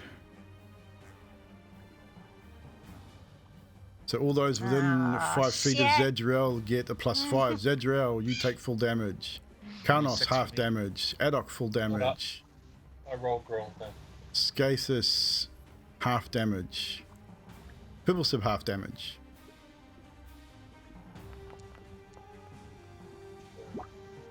-2. Half damage. Oh no. 17 for the cannon, you're fine. What's your save there, Emilia? It's You- plus 5, right? If you yes, so add 5, you're already at a -2. So you'd still be low. Still be low That's anyway. 6, Yeah, so you still take full damage. So 33 points of fire damage for those that take full damage. For those that take half is 16. Oh, Points I of just fire read damage. Shieldmaster too. I don't take any damage if I. If you I- succeed, If an effect allows half damage on a success using Cool. a dex save, you can use a reaction to take no damage. There Oh, you go. sorry. No, I'm one that targets only me. This is a fireball, so it's everyone. it's a 5 so or no, 2 I run. wouldn't Yep. take- So sorry. you'd still take damage. Yep, correct. So, all of you take the damage that you take. Adok falls Sorry, how much was unconscious. 33 for full, so 16 for half. 16. Sweet, thank you. Wait, how much damage was it? 33 for full. I don't fall You unconscious. don't. Okay, so you're not unconscious. So unmark yourself as unconscious. I'm frightened. Skathis is unconscious. Oh, Skathis down again. Oh, poor Skathis. Scathus drops as the fireball ignites and explodes around you. So Scathus falls unconscious again. She looks at you and she's looking pretty worse for wear, but she almost starts cackling. It's weird. It's like she knows something that you don't know. Next up is Zadriel. I will roll in my death save. Are you down as well? I'm down. Yes. So Zadriel falls unconscious also. Roll your death saves, keep them to yourself. DM them to me either in Foundry or on Skype. Okay. Who just disappeared from the order? Oh, it must have been a Scarecrow. You might. Got Karnos, Zadriel, you are unconscious. So Mark, you was unconscious.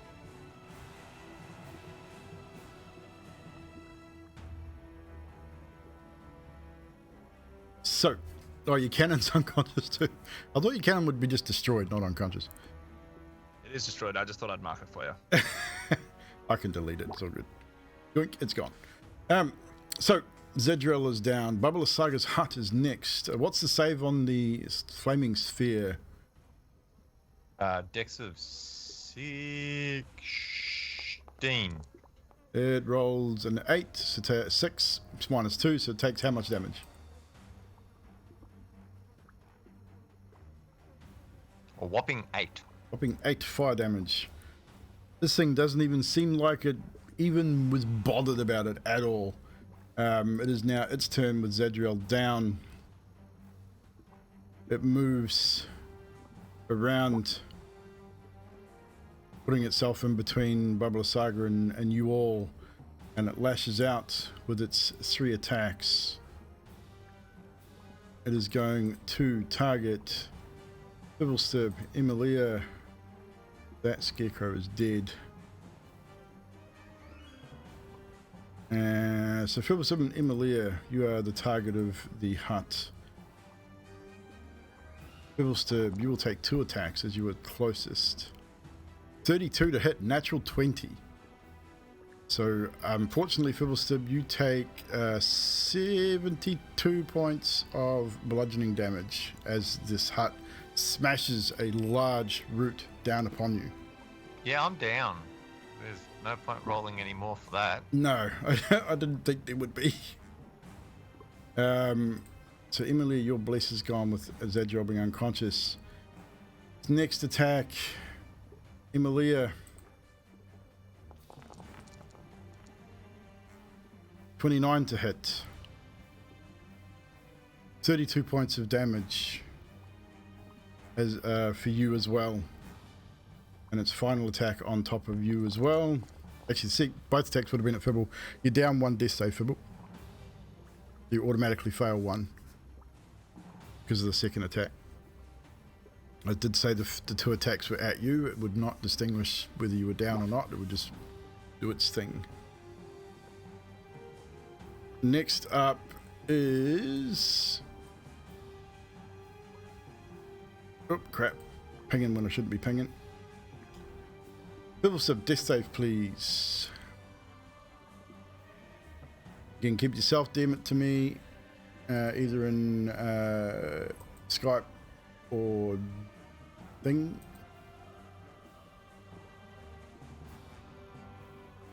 Zadriel, yes, you are. You're at 1 hit point, conscious, but prone. Nice save. So with that, it is now Emilia. It is now your turn.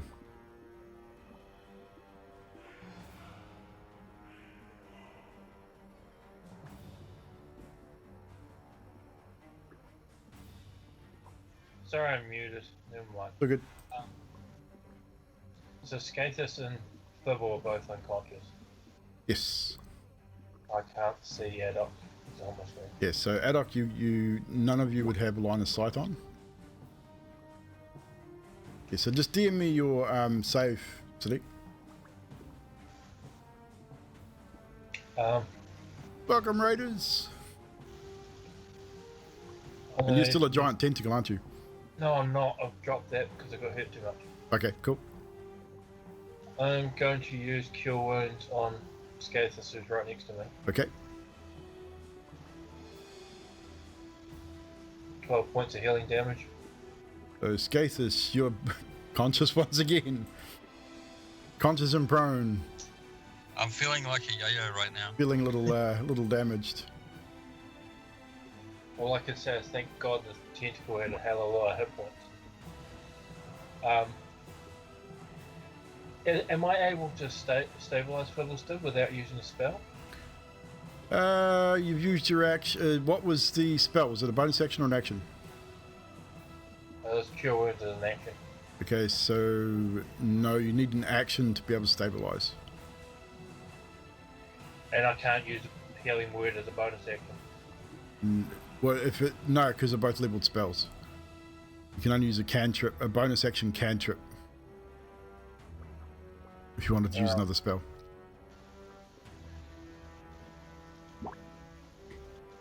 Alright. Oh crap! I just closed Boundary.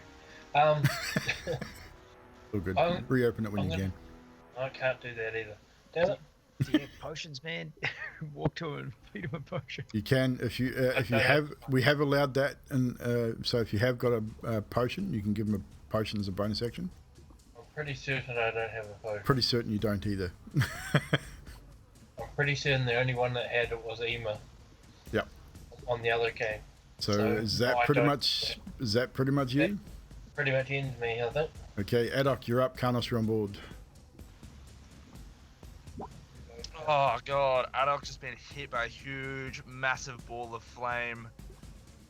He is so stupid. Can I roll a wisdom saving throw just to see what he does? I've got an idea. Sure. Okay. I mean, you're no longer frightened because your source of frighten that you had before is gone, but I know, but it's in his nature. He got 12, so you're definitely scared. I wouldn't say you were scared enough to run away, but you're definitely you're on the verge. Like you're right on the edge. okay. All right. Well, in that case, seeing Karnos still out there, he's gonna run directly out. I think it was around about there. Oh, Yeah. you can see the house. Great, fantastic. How's the house looking? Does it look like it's on It fire doesn't at all? even look like it's taken any damage whatsoever. It's Does it looking look like pretty good. Does it look like it has any spots that might catch on fire if you were to hit it? Not. It's a house. I mean, it's wood, but it's old and gnarled and yeah. This place is eternally damp. You know that. And you're in a Okay. swamp. Great, fantastic. Well, he's just got to touch himself and cast Cure Wounds I touch myself. at a 3rd level. Go for it. For 16 points of healing. 16 healing damage. 32. Is that your turn? That's my turn. Karnos, you're up. Man, this is tricky. This is tricky.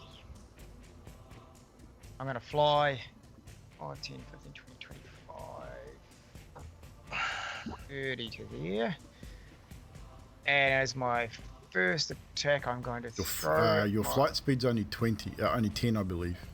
Oh, Yeah, you sorry. can only move 10 Sorry, feet. it was. Yeah, so you can only move 10 if you're flying. 10. Oh, I want to get sight on her, damn it. 10. That house is, how tall's the house?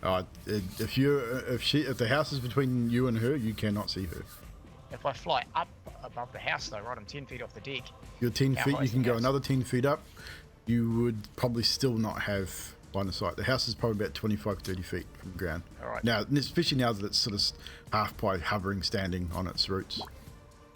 It was lower to the ground before. It's now risen itself up slightly. Okie dokie. So if I lower to the ground 10 feet, I can use the rest of my running movement. Walking movement. How does that work? DM. What's that, sorry? If I lower 10 feet to the ground, do I still have my walking movement left over, like 20 feet? You still have your whole walking movement, I would imagine, sweet. because it's a potion. So Yeah, I just wanted to check. I wasn't too sure. So I'm going to lower to the ground 10 feet, and then I'm going to. Oops, I'm not going to click that. 5, 10, 15, 25. I don't know if that's a wall or not.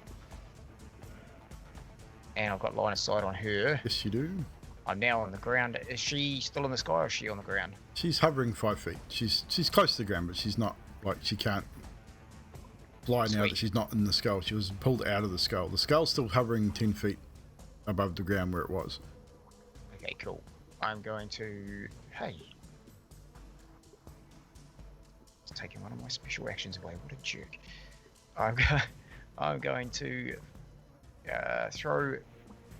How many hand axes have I got left? I'm going to throw a hand axe at her.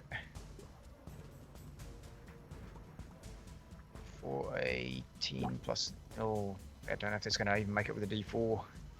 No, it will not. Oh, definitely That not. would be a miss. Miss. She swats it to the ground. How many hand axes you got? I know you got a few. I've got one more to go. One more to go. I'm going to throw my shield at her. Okay. But I made a shield custom and it's not on here anymore. I don't know what's happened. Is it moved? There it is. No, I found it. It should still be in your thing. Cause... Yeah, no, it's under other. Oh, you crap burger. That will also miss.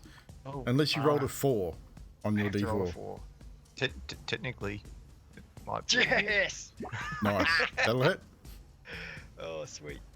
So that is, where was it? 26 is 5. 8 bludgeoning damage.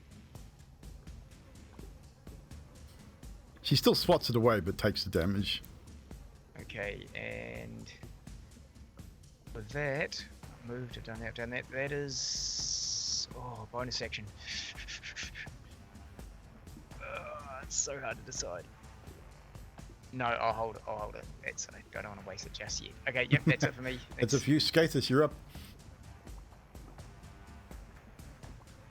So I can't go through it, can I? You can try. It probably won't work out very well for you, but you can try. I suppose I can skirt around, couldn't I? You could. Well, would be attacked. You know its reach. Yeah. You know it's got a 10-foot reach. So you would have to, if you were going to scoot around, you would have to make sure you were outside of that 10-foot reach. Get around. So that will affect how far you can get in your turn. So I'm just out of. So we're this basically that square there is a 10-foot. Yep. Where Fibble's currently lying is 10 feet. That's you'd have to sort of scoot around here, sort of to get in that general arc or out around this side. So there you'd be safe. There not so much. There's probably you'd have to come out around here. You probably have to go out round behind these buildings. Yeah, If you I'll tried do that. scooting between the buildings and the hut, it would attack you. So hang on. Where's that tool? There. That's 25 there. And that. Oh, math is so fucking hard. So So that's 25 there. 25 plus 20 is 45. And where's 20? Plus 20. There. Okay, cool. About there. So that's your turn. Yes. It is now Babala Saga's turn. Once more, she vanishes. You do not see her reappear.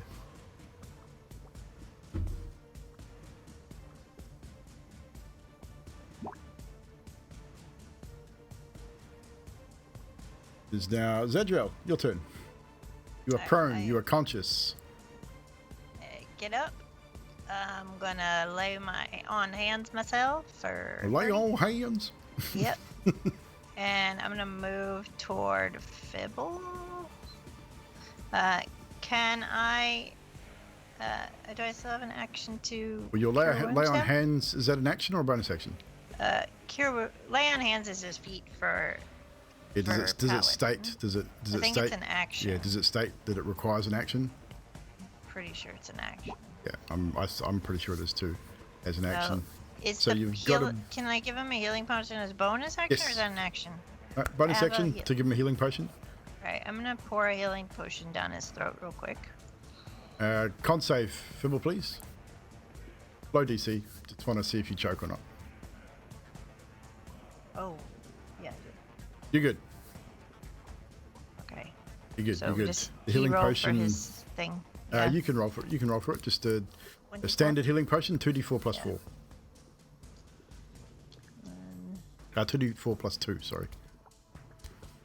8. He gets 8. You get 8 points of healing, Fibblestib. Fibble's eyes flutter open. Looks like he's been drinking for a week. His eyes are red, bloodshot, taken a hefty blow. I'd say he's probably got several broken bones too. He's not looking too good, but he's alive, breathing. Is that your turn? Do I have can I still move a little bit? You still got 20 feet of movement, I would say. Can I just take most of my movement to drag Fibble around this corner wall here? You would be able to just use. right there? Double I'd the say actually movement? I'd say so because 'Cause it's I was 10 going to say feet. half, but Yeah. because he's 10 so feet. small and you're so big, I'd say you can use the remainder of your movement to drag him. Yeah. I'll just drag him, like, if you can move him over here. Or Fibble, can you move? Yeah, there you go. Just around the corner, just in case. So he's that's no me. longer unconscious. He's still prone, but he's now conscious. Fibblestib, does your flaming sphere disappear when you become unconscious? Yeah, it's a concentration, so that's why I marked it as dead. Yeah, I saw that and I was like, I wondered whether that was it. That's cool. So that's now gone. So with that, that is the end of your turn, Zadriel. It is now the hut's turn. It moves, sort of lumbering in this direction up. It's only just squeezed between the tree and the huts there. But it's as it does so, Karnos, you see a large root coming in your direction. And it makes its attacks at you. First attack. 14 to hit. You're lucky. And misses. Oh, I am lucky. The next attack, this is going to hit and it's going to hurt. 31 to hit. 31 hurts. 25 points of bludgeoning damage. Oh, yikes. 25. 26 to hit. That hits you. Further 26 points of bludgeoning damage. I also need you to make a strength save, please. I don't because I fall unconscious. Okay, with that, you guys would all see this as Zadriel, as Karnos is hit with that final blow. He is sent slamming into this wall. Oh, wrong side of it. And is now lying motionless against the wall. The hut. I knew I should have bonus action my help. The hut then moves the remainder of its turn up the road, moving away from you guys. It is now your turn, Fibble. Back to the top of the initiative. You can't see the hut anymore because you're now behind a wall. But you're prone. You can see Zadriel and Emilia there. It's your turn.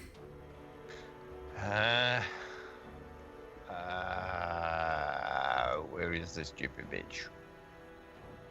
She seems to have gone. You have no idea where she is. Okay. I'm gonna drink a potion of my own making. What the hell does that potion do again? You're going to have to give me a 2d4 list of all these plus potions that you can make too, just so I'm aware of what they do. Ah, yeah, yeah, I'll show you. That, so I get 9 points of healing. Woohoo! Yay, and that's it. That's it for you. Emilia, it is your turn. You can see the hut moving away up the road. Alright, Emilia is going to. Alright, see how far can I go? How far is it? So the hut's about 50 feet away from it, is it? Give or take, yeah. Sweet. I am going to move to, so not to there, not with the ruler or not, to there, Yes, yes. and I am going to cast Blight. Okay. Cast away. What's the save on that? Con 15.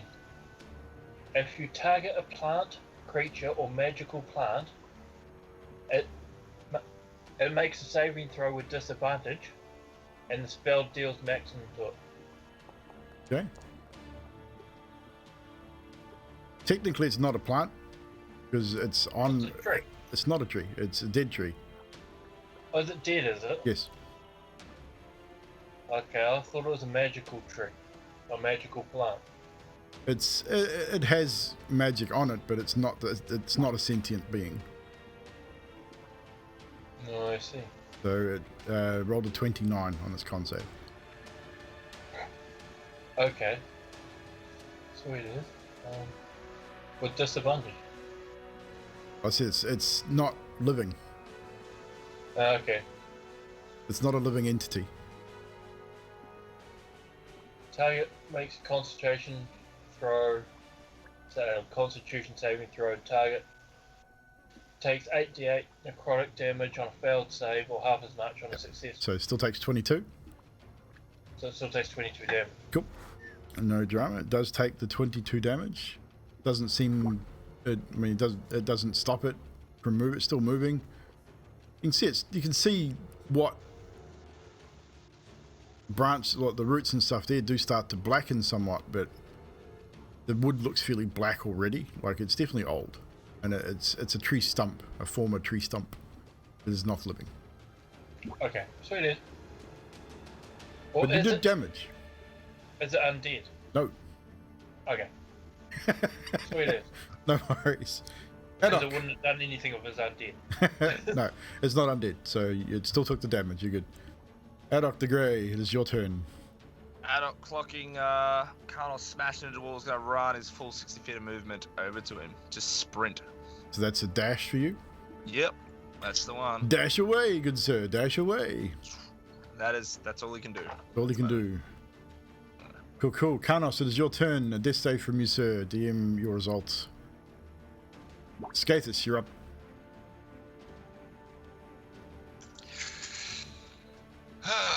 Where am I? I'm down here. Where's that ruler? Yep, cool. About there, I believe I can make it. Yep. And that's it. That's it for you. So, next up is Bubba Saga, who you can no longer see. She doesn't appear to be doing anything at this point. Not sure where she is. Zadriel, it is your turn. I'm going to say, Baba, where are you? And cast Divine Sense. Fey, fiend, or undead within 60 feet of me. You do not sense her within 60 feet of you. I'm going to move toward. What's it? Where can I go? Pardon me. Jesus Christ. Yeah. I'm gonna move kind of behind this tree, so Yep. it's not letting me. I'm gonna. Which tree? This Ping- tree. Ping it. This one. Not letting you move. That's weird. Yeah. You'd be able to move. Oh, maybe Proof. it's because the wall for the tree, maybe. Possibly. Maybe that was it. Yeah. Okay. And I'm going to use. I've already used my action for Divine Sense, so I'm gonna wait. Gonna wait there. Yeah. Hut's turn again. It stopped moving. It stops moving, and then see one of its roots, familiar, reaches out and picks up a large rock and hurls it at you. 23 to hit. With 22 points of bludgeoning damage as this rock slams into your chest. Picks up another one. Oh. Dirty 20 to hit. Oh. 23 points of bludgeoning damage as it hurls another Yeah, rock no. at you. Smashes you in the side of the head. And you become unconscious. And it stays where it is. Back to the top of the initiative order. Fibblestib.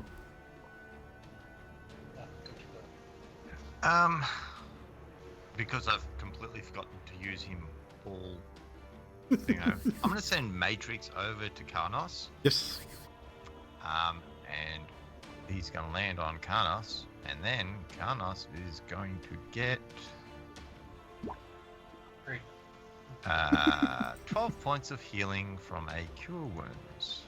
No problem. So Karnos, your eyes flutter open. And you are at 12 hit points. You're now conscious but prone. And then probably just fly Matrix to somewhere safe. After Right, that, and he's then on the that's board. it. You have Yeah. control. Emilia, death save, please. Again, DM your results in Skype. Alright. Adok, your turn. Karnos, you're on board. Okay, seeing Emilia now be squished and Karnos back alive. Adok's gonna run over there. And he's gonna touch Emilia. Of course he is. With second level cure wounds. 12 points. 12 of healing. points of healing. Once again, Emilia, your eyes flicker open. You guys, I feel sorry for you. I'm so sorry. I'm not really. Is that your turn? So that's 5 feet of movement. Oh god. I can't. He can't really do anything else, can he? At this point, there's Well, nowhere not really, else to no. run or hide or duck. Not behind really, something. no. Yeah, right. And There's it's a just bush gonna, there. You can hide in that, maybe. nah, he's just gonna sit there with fear in his eyes, staring at this hut, knowing what's about to happen. Karnos, your turn. Skathis, you're on board. Karnos opens his eyes and he's like, Just, can I stop you there? Yes.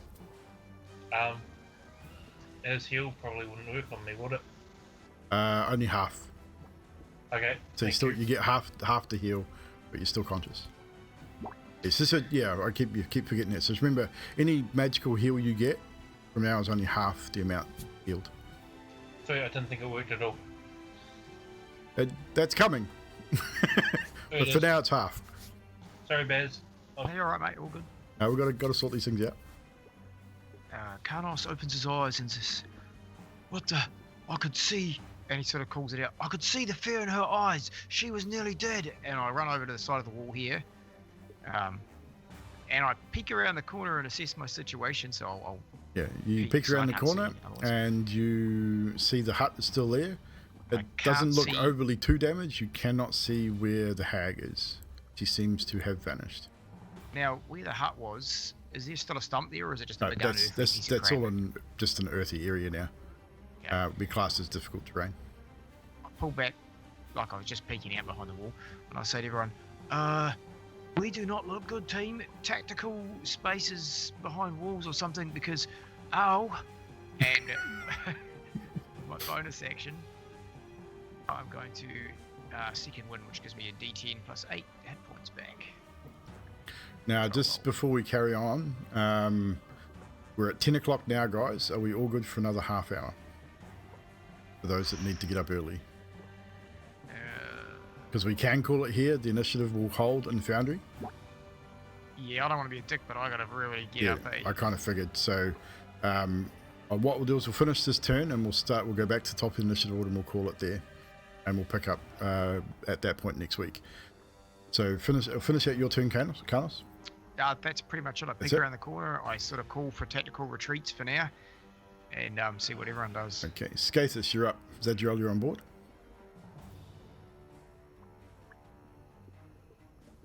I take it I could hear what he said. Yeah, you'd be able to hear him. He would have yelled it loud enough for everyone to hear. You're not that far away, and all these are ruins. It's not like the high walls, like real high walls with roofs and shit on them. So you would have heard him. I'm Bugger it. just Hey, go to 10:30. I'm fine. You sure? Yeah. Yeah, I've worked worse. Dude, I'm happy to stop it. No, carry on, go for it. I mean, I don't even know if half hour is going to be enough to finish it, but I'm Yeah, happy to stop 10, it. If we hit 10:30, I'll have to stop. But Yeah, after that, okay. let's just do it. Okay, cool. Skaters, you're up. So yeah, I just moved there so I could see what was behind. Yes, so as you peek around the corner, you see the hut. You do not see Bubble Saga. Yeah, okay. There we go. And yeah, that's my turn. You're not going to do anything? Right, well I can't see it. I'm not attacking that fucking hut. Fuck that. Zedriel, you're up. Adriel will run over to that cover over there and try and use her Divine Smite again to see if she can find Divine Sense. Divine Sense, not Divine Smite. You do yes. not sense any Fey Fiend or Undead. Where are you? There's still, I mean, there's a magical presence about this hut, but you do not sense Bubble Saga anywhere. Okay, so that was 20 feet. So I can't reach. So that's going to hold there for now. Okay. That's me. So it's now the hut's turn. Before I go ahead with the hut, I'll get everyone to make, Zadriel, sorry, because you're sort of the closest and you're really trying to figure out what's going on, I get you to make an intelligence check for me, just D20 plus your intelligence. D20 plus intelligence. Intelligence is 0, so it's 15. 15? So while you're thinking about this and thinking about what Adok said about the magical presence being inside the hut, kind of put 2 and 2 together. The seed has to be in the hut. There's nowhere else it could be. Bubble Saga must have that seed. It's possibly the seed that is making the hut do what it's doing. Because the seed is the seed of life, as you would call. Since I didn't take another bonus action, can I use it to yell at them? You certainly can. Free action to call out. I'm gonna go, guys, get the seed out of the hut. Maybe open the door, Adok or somebody. And that's me. And I'll tell you about fuck off! Ultra Bear! And with that, it's the hut's turn. It is not moving. It is staying where it is. But unfortunately for you guys, Emilia, it hits you with an 18 as it fires another rock at you. Smashes you for 33 points of bludgeoning damage, which I believe you would be unconscious again.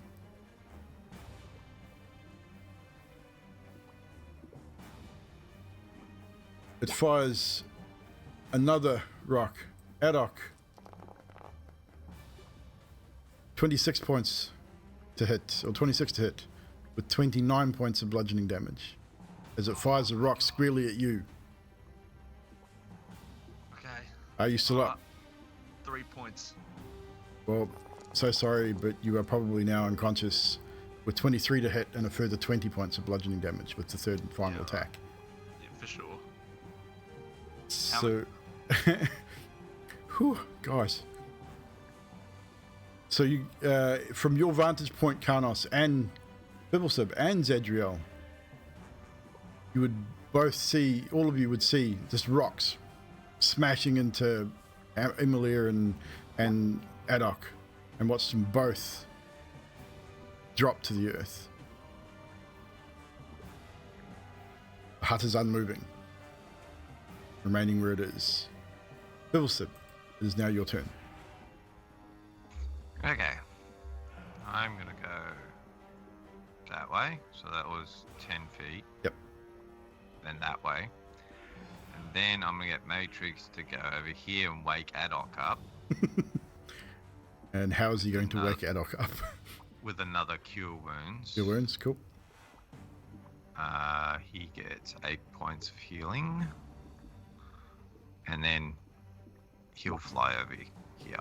And hide behind What's his movement? something ridiculously small. So, yeah, because I don't think he'd be able to move there from there Think- if he's I think used the 12. spell. So One, so you two, probably have to remain where he is. 20. I think he's got like 30 feet flight, I think most of them are 30 average. something like that. So you'd only be able to move him a maximum of 30 from his position 510. He'd probably get to there. So fly there, and that's it. Cool. And that's all you're going to do. Emilia, death save, please. Remember, you only have 2 because of your condition of your previous unconsciousness. So this is just a D20, is it? Just a d20. So 10 or higher will constitute a success. Adok, you're up. You're conscious, but prone.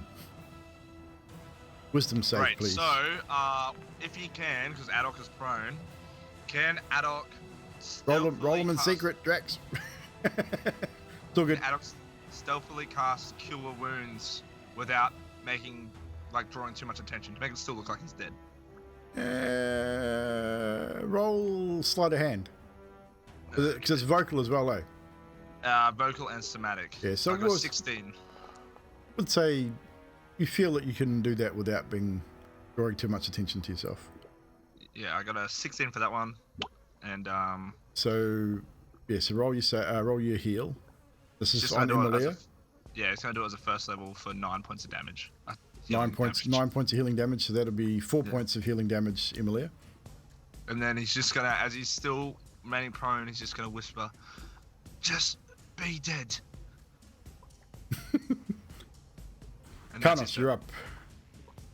Skathis, you're on board after that. Righto. Karnos remembers getting a couple of flasks of oil. He was going to get blessed. He didn't get around to getting them blessed, but he has the flask of oil. And he has a tinderbox. He is going to attempt to light a flask of oil and throw it at the building. So I'm going to...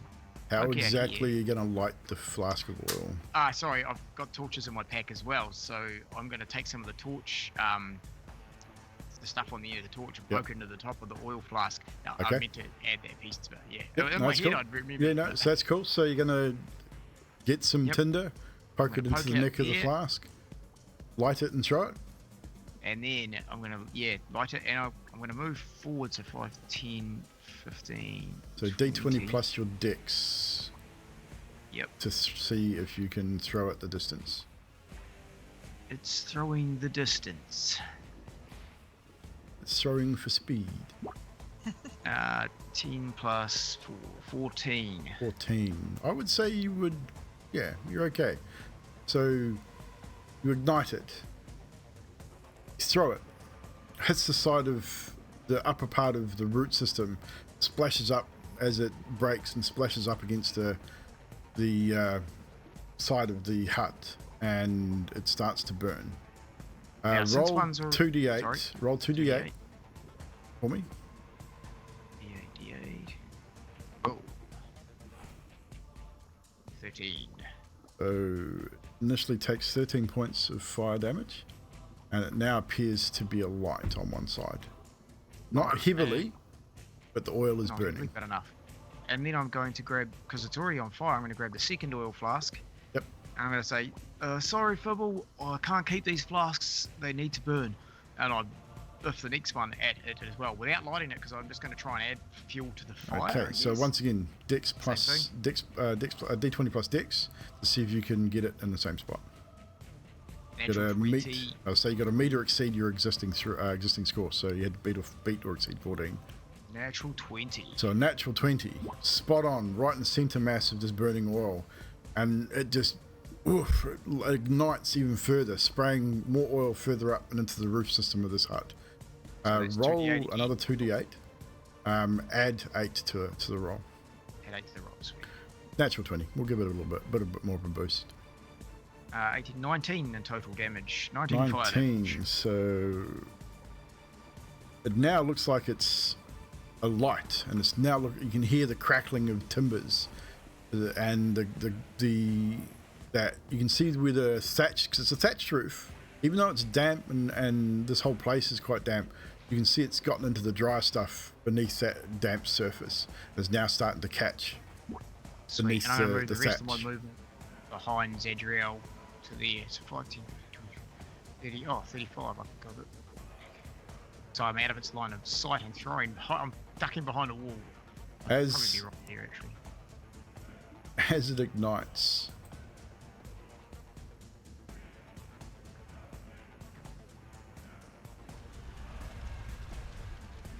you start to hear that flame catch, but you can also hear within the flame, it sounds like voices, creepy as hell, but it's almost like it's alive somewhat, but not really. That's your turn. Yeah, I just call out, right, hopefully the seed is fireproof. And that's it, Skathis, me. you're up. Yeah. Zadriel, you're on board. So I'm hang on, wrong. There we go. So I'm peeking. So can I see any openings at all? Roll perception. That one. And that one. 13? 13. As it sort of moves, as it's now starting to burn, you can see the door. It's the door's swinging open backwards and forwards. It's like it's not locked. It's not latching. It's just swinging, flapping backwards and forward with the movement of the hut. Ooh. Do I let it burn or do I go and try and get the egg? So how high up is the door? About 10 or 15 feet, but you can scale the roots. It's just getting there. I can make it. Definitely make it. Well, there'd be a check or two involved to scale the roots of a living Yeah, creature. I get that. The distance I can make though. Yep. Up to you, dude.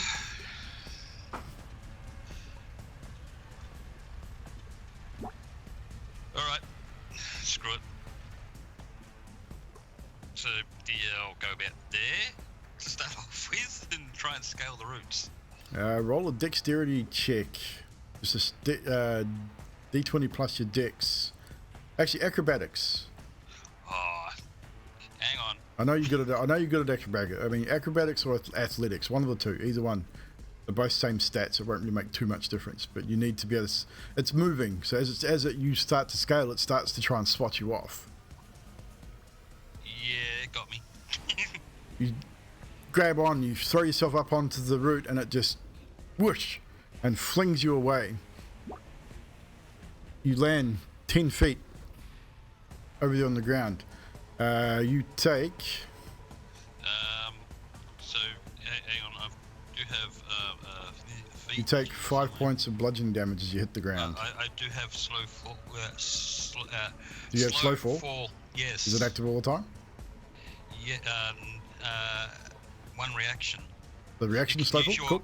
Yeah. Yep, that's cool. As a reaction, you go, whoa, and you manage to stop yourself and steady yourself, and you sort of drift to the ground. But you are unable to scale the roots at this time. Yep. That's it then. That is it for you, Zedriel. You're up. Zadriel holds her hammer hilt with both hands, and her wings come out in radiant soul, and I am going to fly straight into the door and look around as quick as I can. So I will get you to make a dexterity check for me, just quickly. Okay, I'll put myself over here and we'll make it a shoot check. It's a D20 plus your dex. Oh, plus 5. Plus 5, so it's 13. 13-ish. DC was 10. You're good. Okay. Wings, you watch as Zadriel stands both hands on the hammer. Woof. His golden wings just appear. She lifts off into the night sky, straight forward. Has to dip and turn a little bit as the hut moves straight into the open doorway. Zadriel, you are now standing within the inside confines of this hut as it's sort of writhing and moving around. Roll an investigation check for me, please.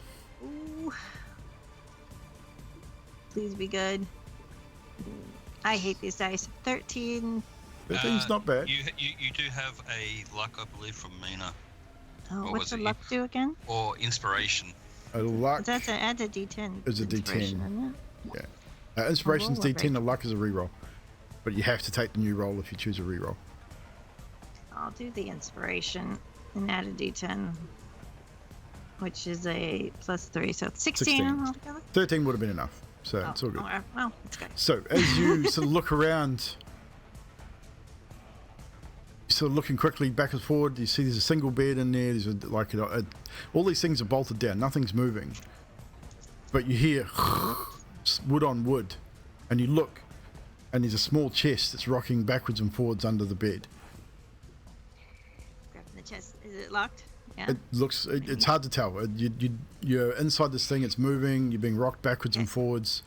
Grabbing it quick. Just grab the Is chest. It there looks like anything else? looks like it's big enough that would possibly house the seed. Okay. But that, So I don't see anything else. I'm gonna. in this particular 6-second, like this sort of quick movement, you probably don't really notice anything else. You're looking something specifically either for the seed or something to house the seed. This looks So- like it might be what you're looking for. I'm gonna. The house is burning around me, isn't it? It's So. one side is really starting to catch. It's starting to fill up with smoke. So yeah. Okay. So Um, it's 25 to get there, so I'll use 5 to get out. maybe? 5 will get you back to the door. We'll say for the Okay, time being I'll you're still wait inside inside. the door. Yeah, for the time being you're inside. But you have got this chest. It's heavy, but not heavy, too heavy for you to lift. And you head towards the door. Yeah.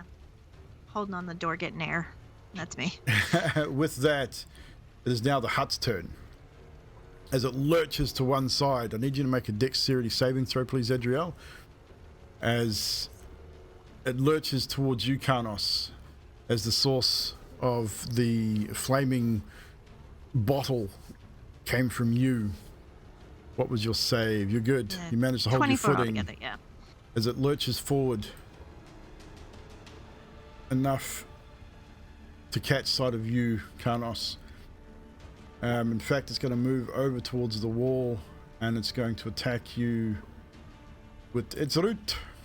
It's going to slam out at you again. The 21 to hit. Just. 25 points of bludgeoning damage as it slams at you again, striking the wall and yourself at the same time. I am unconscious again. Karnos is shoved through the wall, smashing it to pieces into a small room, but is now unconscious. Turns, makes an attack once again at the only people that can really see right now. Emilia, one attack on you.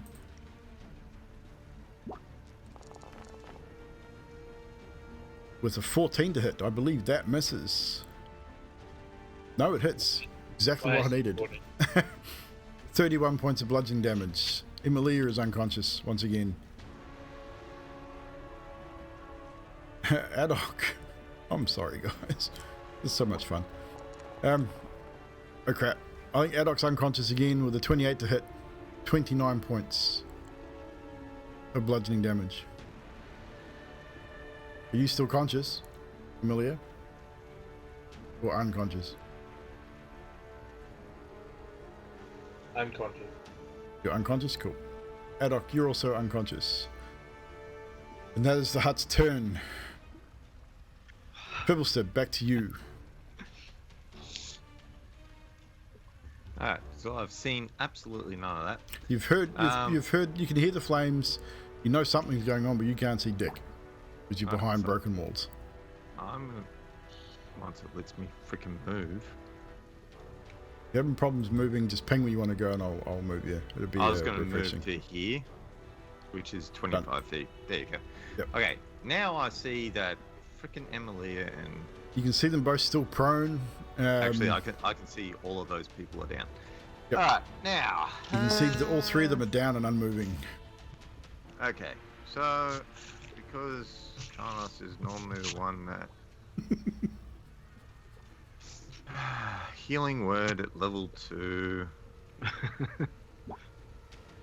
10 points of healing to him.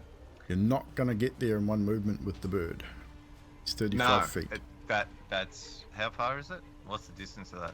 It's 35 feet from the bird, from Matrix. Healing word 60 from foot you. casting. Thing is, how does that work? Do you have to touch the matrix to give him the spell before he can cast it, or can you just cast it through him? Yeah. Matrix. As long as he's within 120 feet of me, I can use him to cast. So that But healing gives you an words extra are- 120 feet of casting range. That's the case. No, Karnos is within 60 feet of me. You sure? Yeah, he's casting the spell himself. Okay, so you casting Yeah, I'm yourself casting it 55 straight feet. onto him. Healing Yeah, I was words going to say, up because to as 60 feet. long as he's within 60 feet of you, that would be okay. But if you're casting it through the bird, No. Yeah. It only allows me to cast touching spells. Cool. Up to 120 feet away. awesome. So yeah, No. I wasn't yeah, sure. Karnos gets that healing You do, word, you do. and that's it because I That's can't all you can do. do anything else. But I will move I'm awake again. Matrix to behind me, and it won't let me move. God damn it. Refresh. Yeah, and that's it. Cool. Emilia, death save, please. When will the house take fire damage again on my turn again? You actually should have taken on the end of its turn, which it did. And it's starting to look a little rough. It's starting to catch. Cool. Adok, you're also still down. Death save from you, please. Karnos, it is your turn. Alrighty. Crikey. Yes, so remember to DM me your results from your death saves, guys. Karnos is... Shit. Karnos got his sun sword in his hand before, but he's put it down. And he's bringing out his axe, because it's trusty and faithful. Two-handed, because he's got no shield anymore. And he's going straight up to the edge of the house. Okay, And he's going to hack at its legs. go for it. Roll to I hit. don't see any other way out now.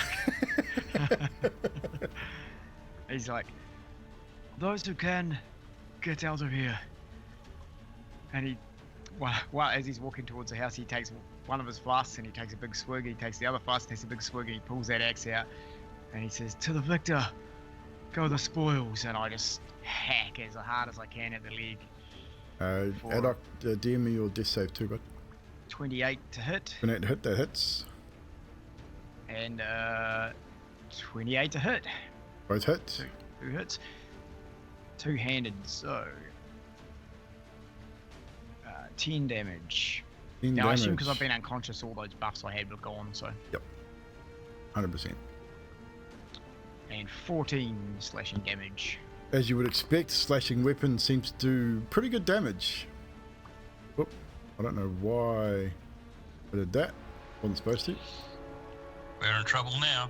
Oh no, you're good. It seems to do more damage to these old root systems. It's taken a fair whack of damage from you. Skater, is that your turn, Karnos? No. I'm just looking at my features and traits because I haven't been using them. I'm also going to, I don't know if it will work, but because I hit it, so it says when I hit, I'm going to spend a superiority die and try and, I don't know if I can trip it, but I'm going to try. But You can that try, allows me but to- you're probably not going to be able to. It is classed as a... what size is it allowed you to do that with? Oh, that's a good question, actually. Is it as a gargantuan creature? No, so I couldn't do it. Okay, So there's instead of that, You'd know you wouldn't be able to. Oh, It's no, This thing's huge. so instead of that, I will quick toss my very last axe in my inventory. And it's because I'm at one leg, I'm just going to quick toss it at the other leg because I can't quick toss at this close range. So Okay. if you allow that, I'll allow it. 23 to That hit hits. and 6 slashing damage. 6 slashing. Now starting to look a little rough, guys. This house is burning. It's got one root's got a nasty big gash in it, and you've now got a hatchet buried in another. And I call out, it's actually looking pretty rough. Everyone lay into it because I don't think I'll last anymore. Your turn, Zadriel. You're on board. So, which leg is the axe in?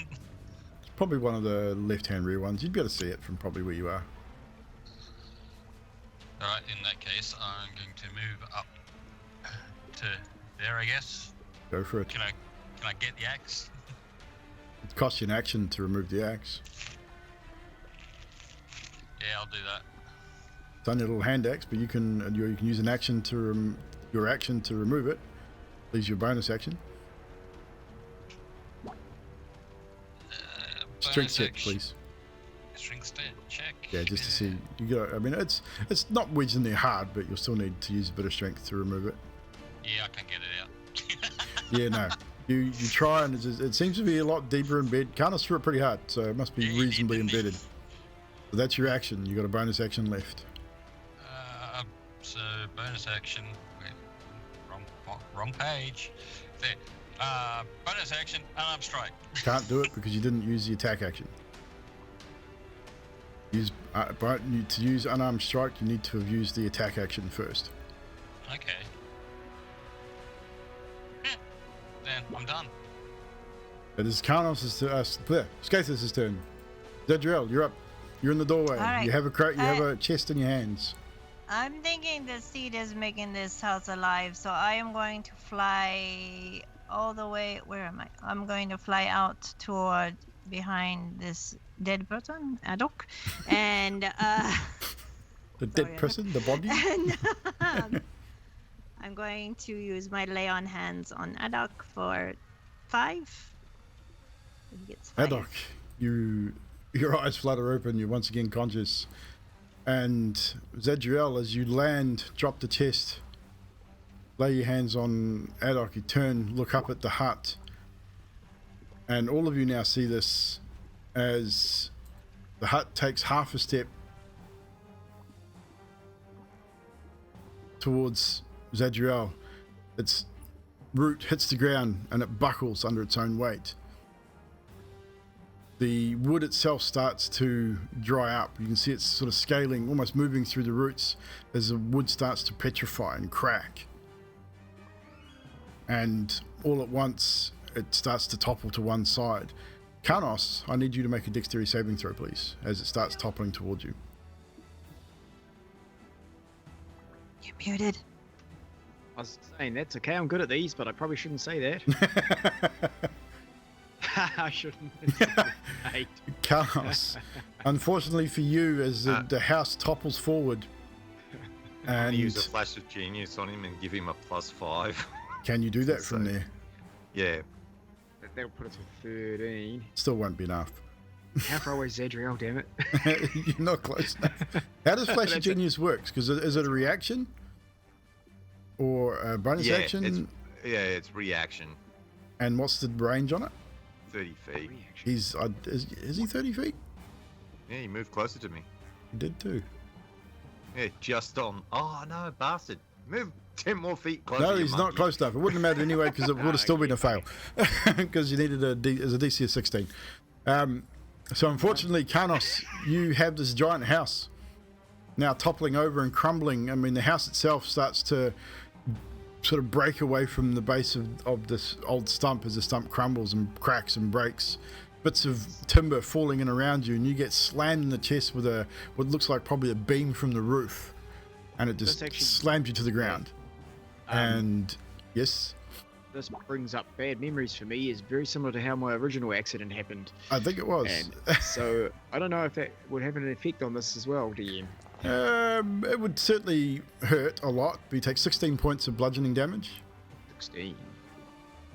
An And inspiration, Carlos. you are pinned and prone. What's the inspiration do? No, that it doesn't will- matter. It's too late. Yeah. I had to use it. Yeah, the inspiration gives you a D10.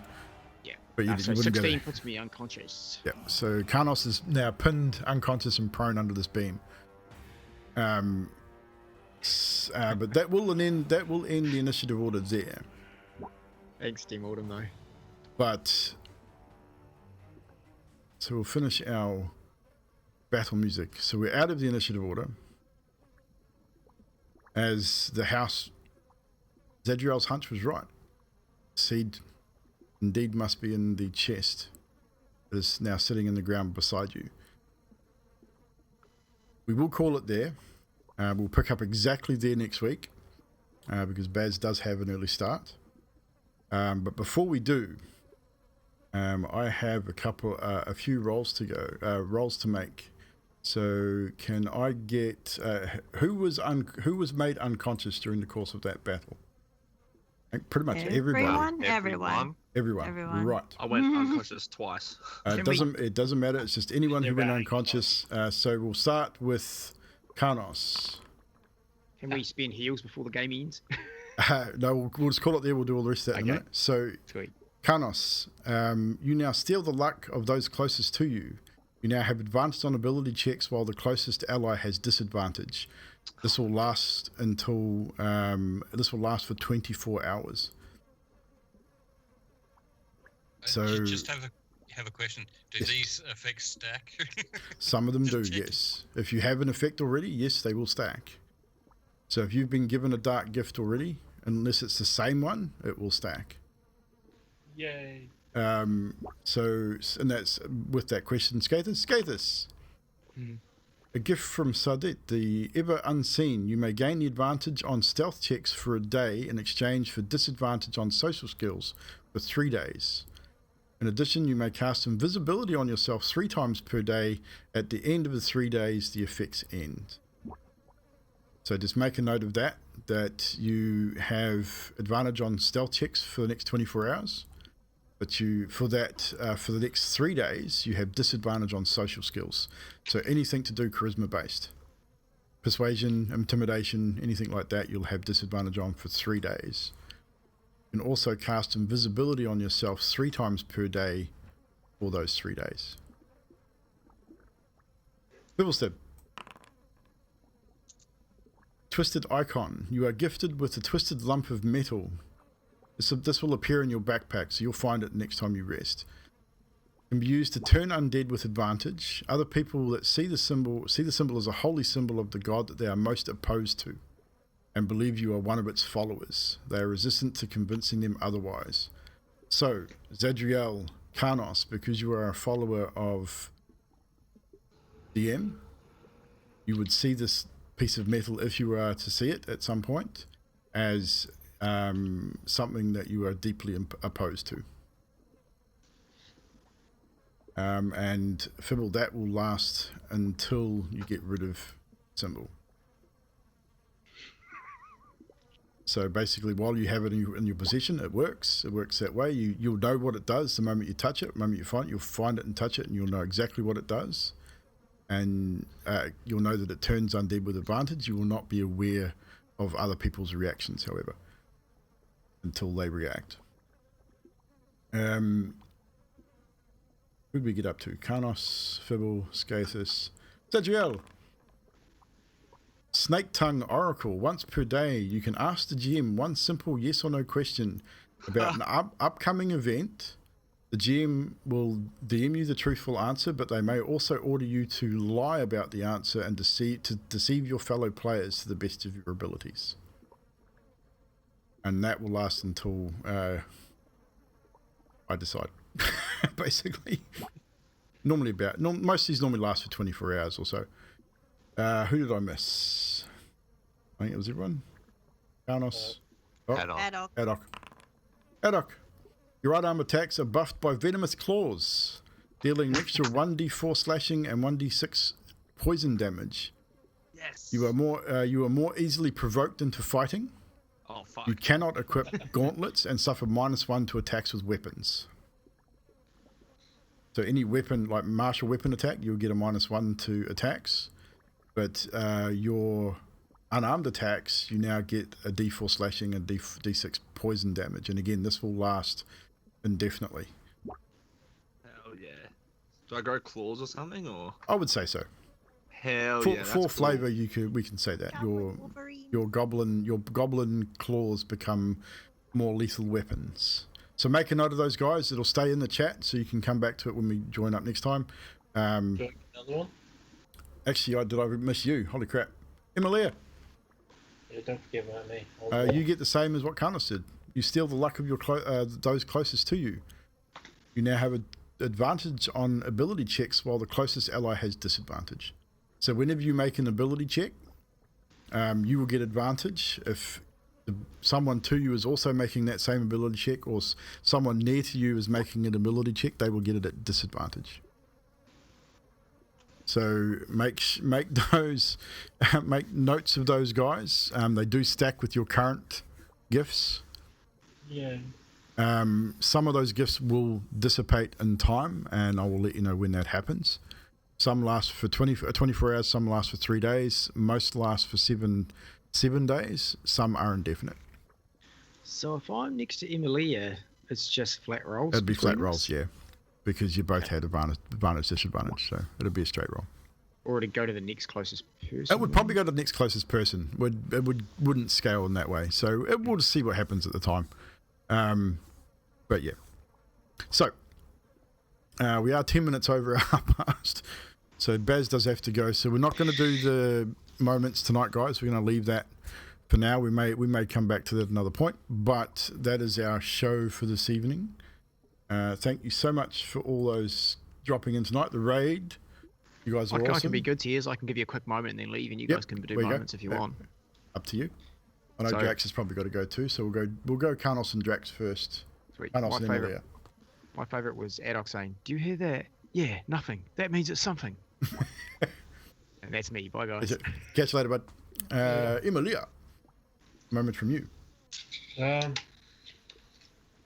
brown and yellow liquids in the vials, and all the innuendo that came with it. All the pee and poo talk.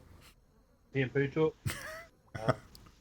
The lightsaber sword of Dayglow, the Dayglow. The Dayglow sword of lightsaber, yes, definitely. Adok called the scarecrows, like he did. The scarecrows coming to life. Scarecrows are always creepy. Pays to be paranoid. And someone said that the hag couldn't grow a seed. That cracked me up. Right, thank you, Emilia / Drax. I dare say you've got to get up early-ish as well.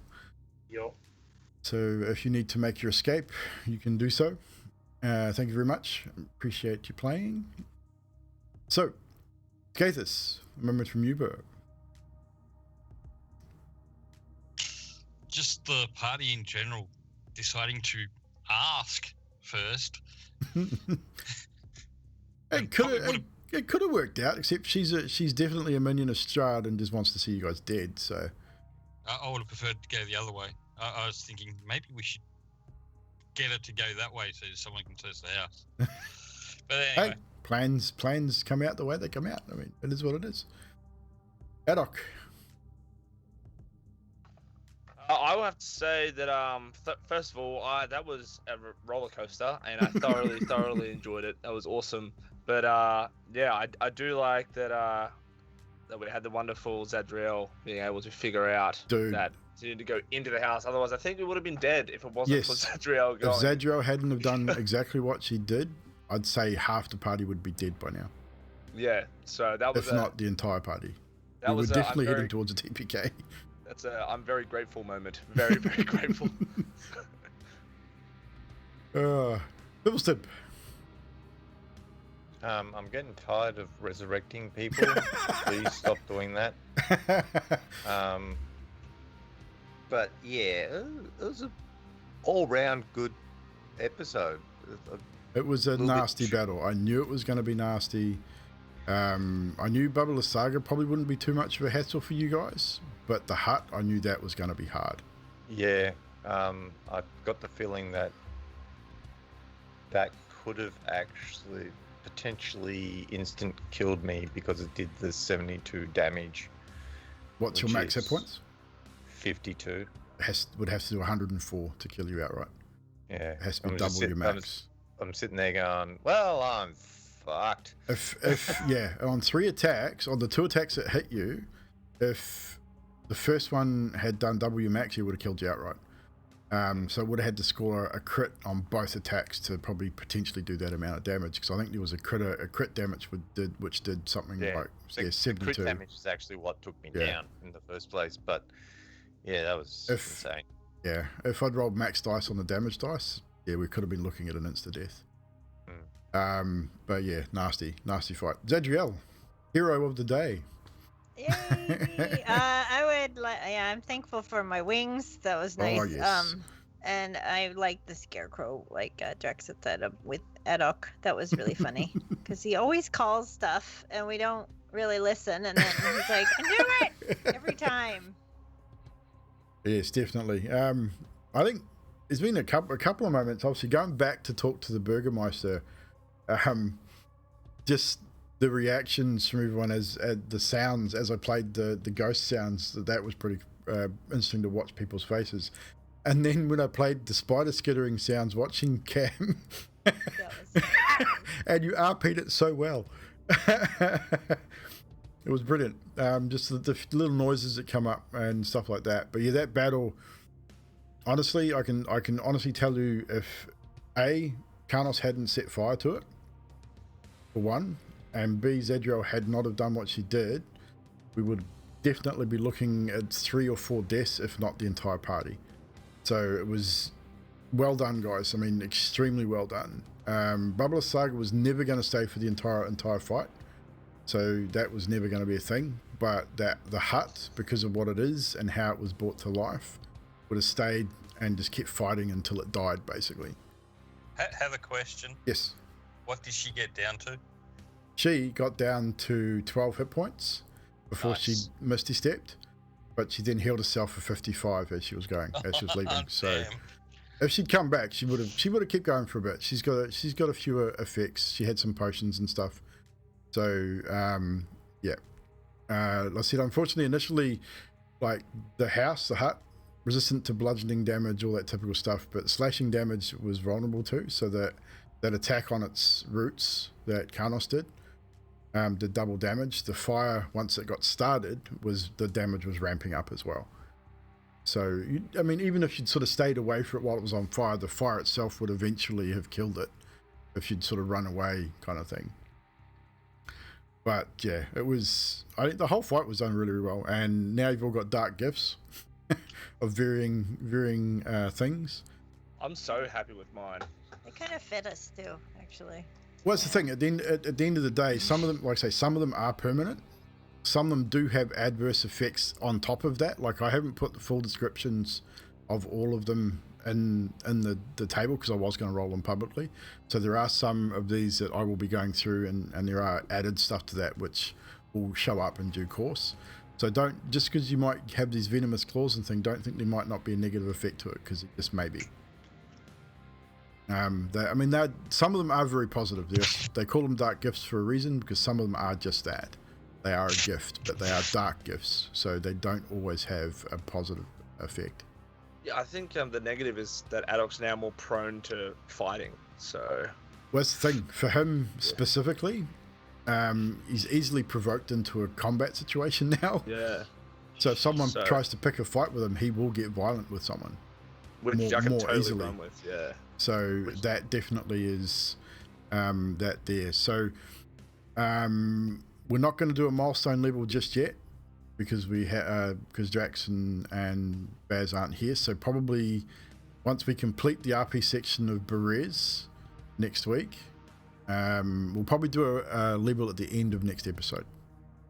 So we'll do it right at the end. So what I'll try and do is next week we'll try and finish bang on 10 o'clock or just before, and then we'll do a milestone level at the end of the session. But thank you, chat. You guys are awesome. Thank you so much for the follow, S56185190. Awesome name. Twixie Time for the follow and the raid. 13 viewers, that was awesome. Atomic Twitch 11 with a follow as well. Furious 320, and Sim Caesar gifting Gung Ho Guy a sub the other day, which they must have done it right at the end when I was finishing up. I'll call that out now, but thank you so much for the gifted sub. Appreciate it very, very much. Appreciate you all hanging out with us tonight. It's been a lot of fun. Obviously, we'll be back here next Wednesday for more Curse of Strahd. But Friday, Zadriel, aka Yanti1, you want to tell everyone where they can find you and what we're doing on Friday? You can find me on Yanti1 on Twitch, and we will be doing Stormlord's Wrath D&D, which is the second part of Dragon of Ice War Peak, and it's going to be a lot of fun. really good story. And Yanti will be our DM for this. I will be playing Vilfin again, my dwarven monk, and most of these guys that you'll see in here will be playing as well. Short of that, we'll be back on Sunday for some Vampire the Masquerade as well. Baz is our storyteller. Again, most of these guys are playing. A few people in the chat are also playing. Come back and see us on then. Tomorrow night, Call of Duty night. Trashy, myself, possibly a few of our old mixer buddies, AWOL, and a few of those guys will be playing some maybe Black Ops or Modern Warfare. We'll see who's on and what they want to play. Come and hang out with us for that as well. Be a lot of fun. So, I guess we should rate someone. See who's on.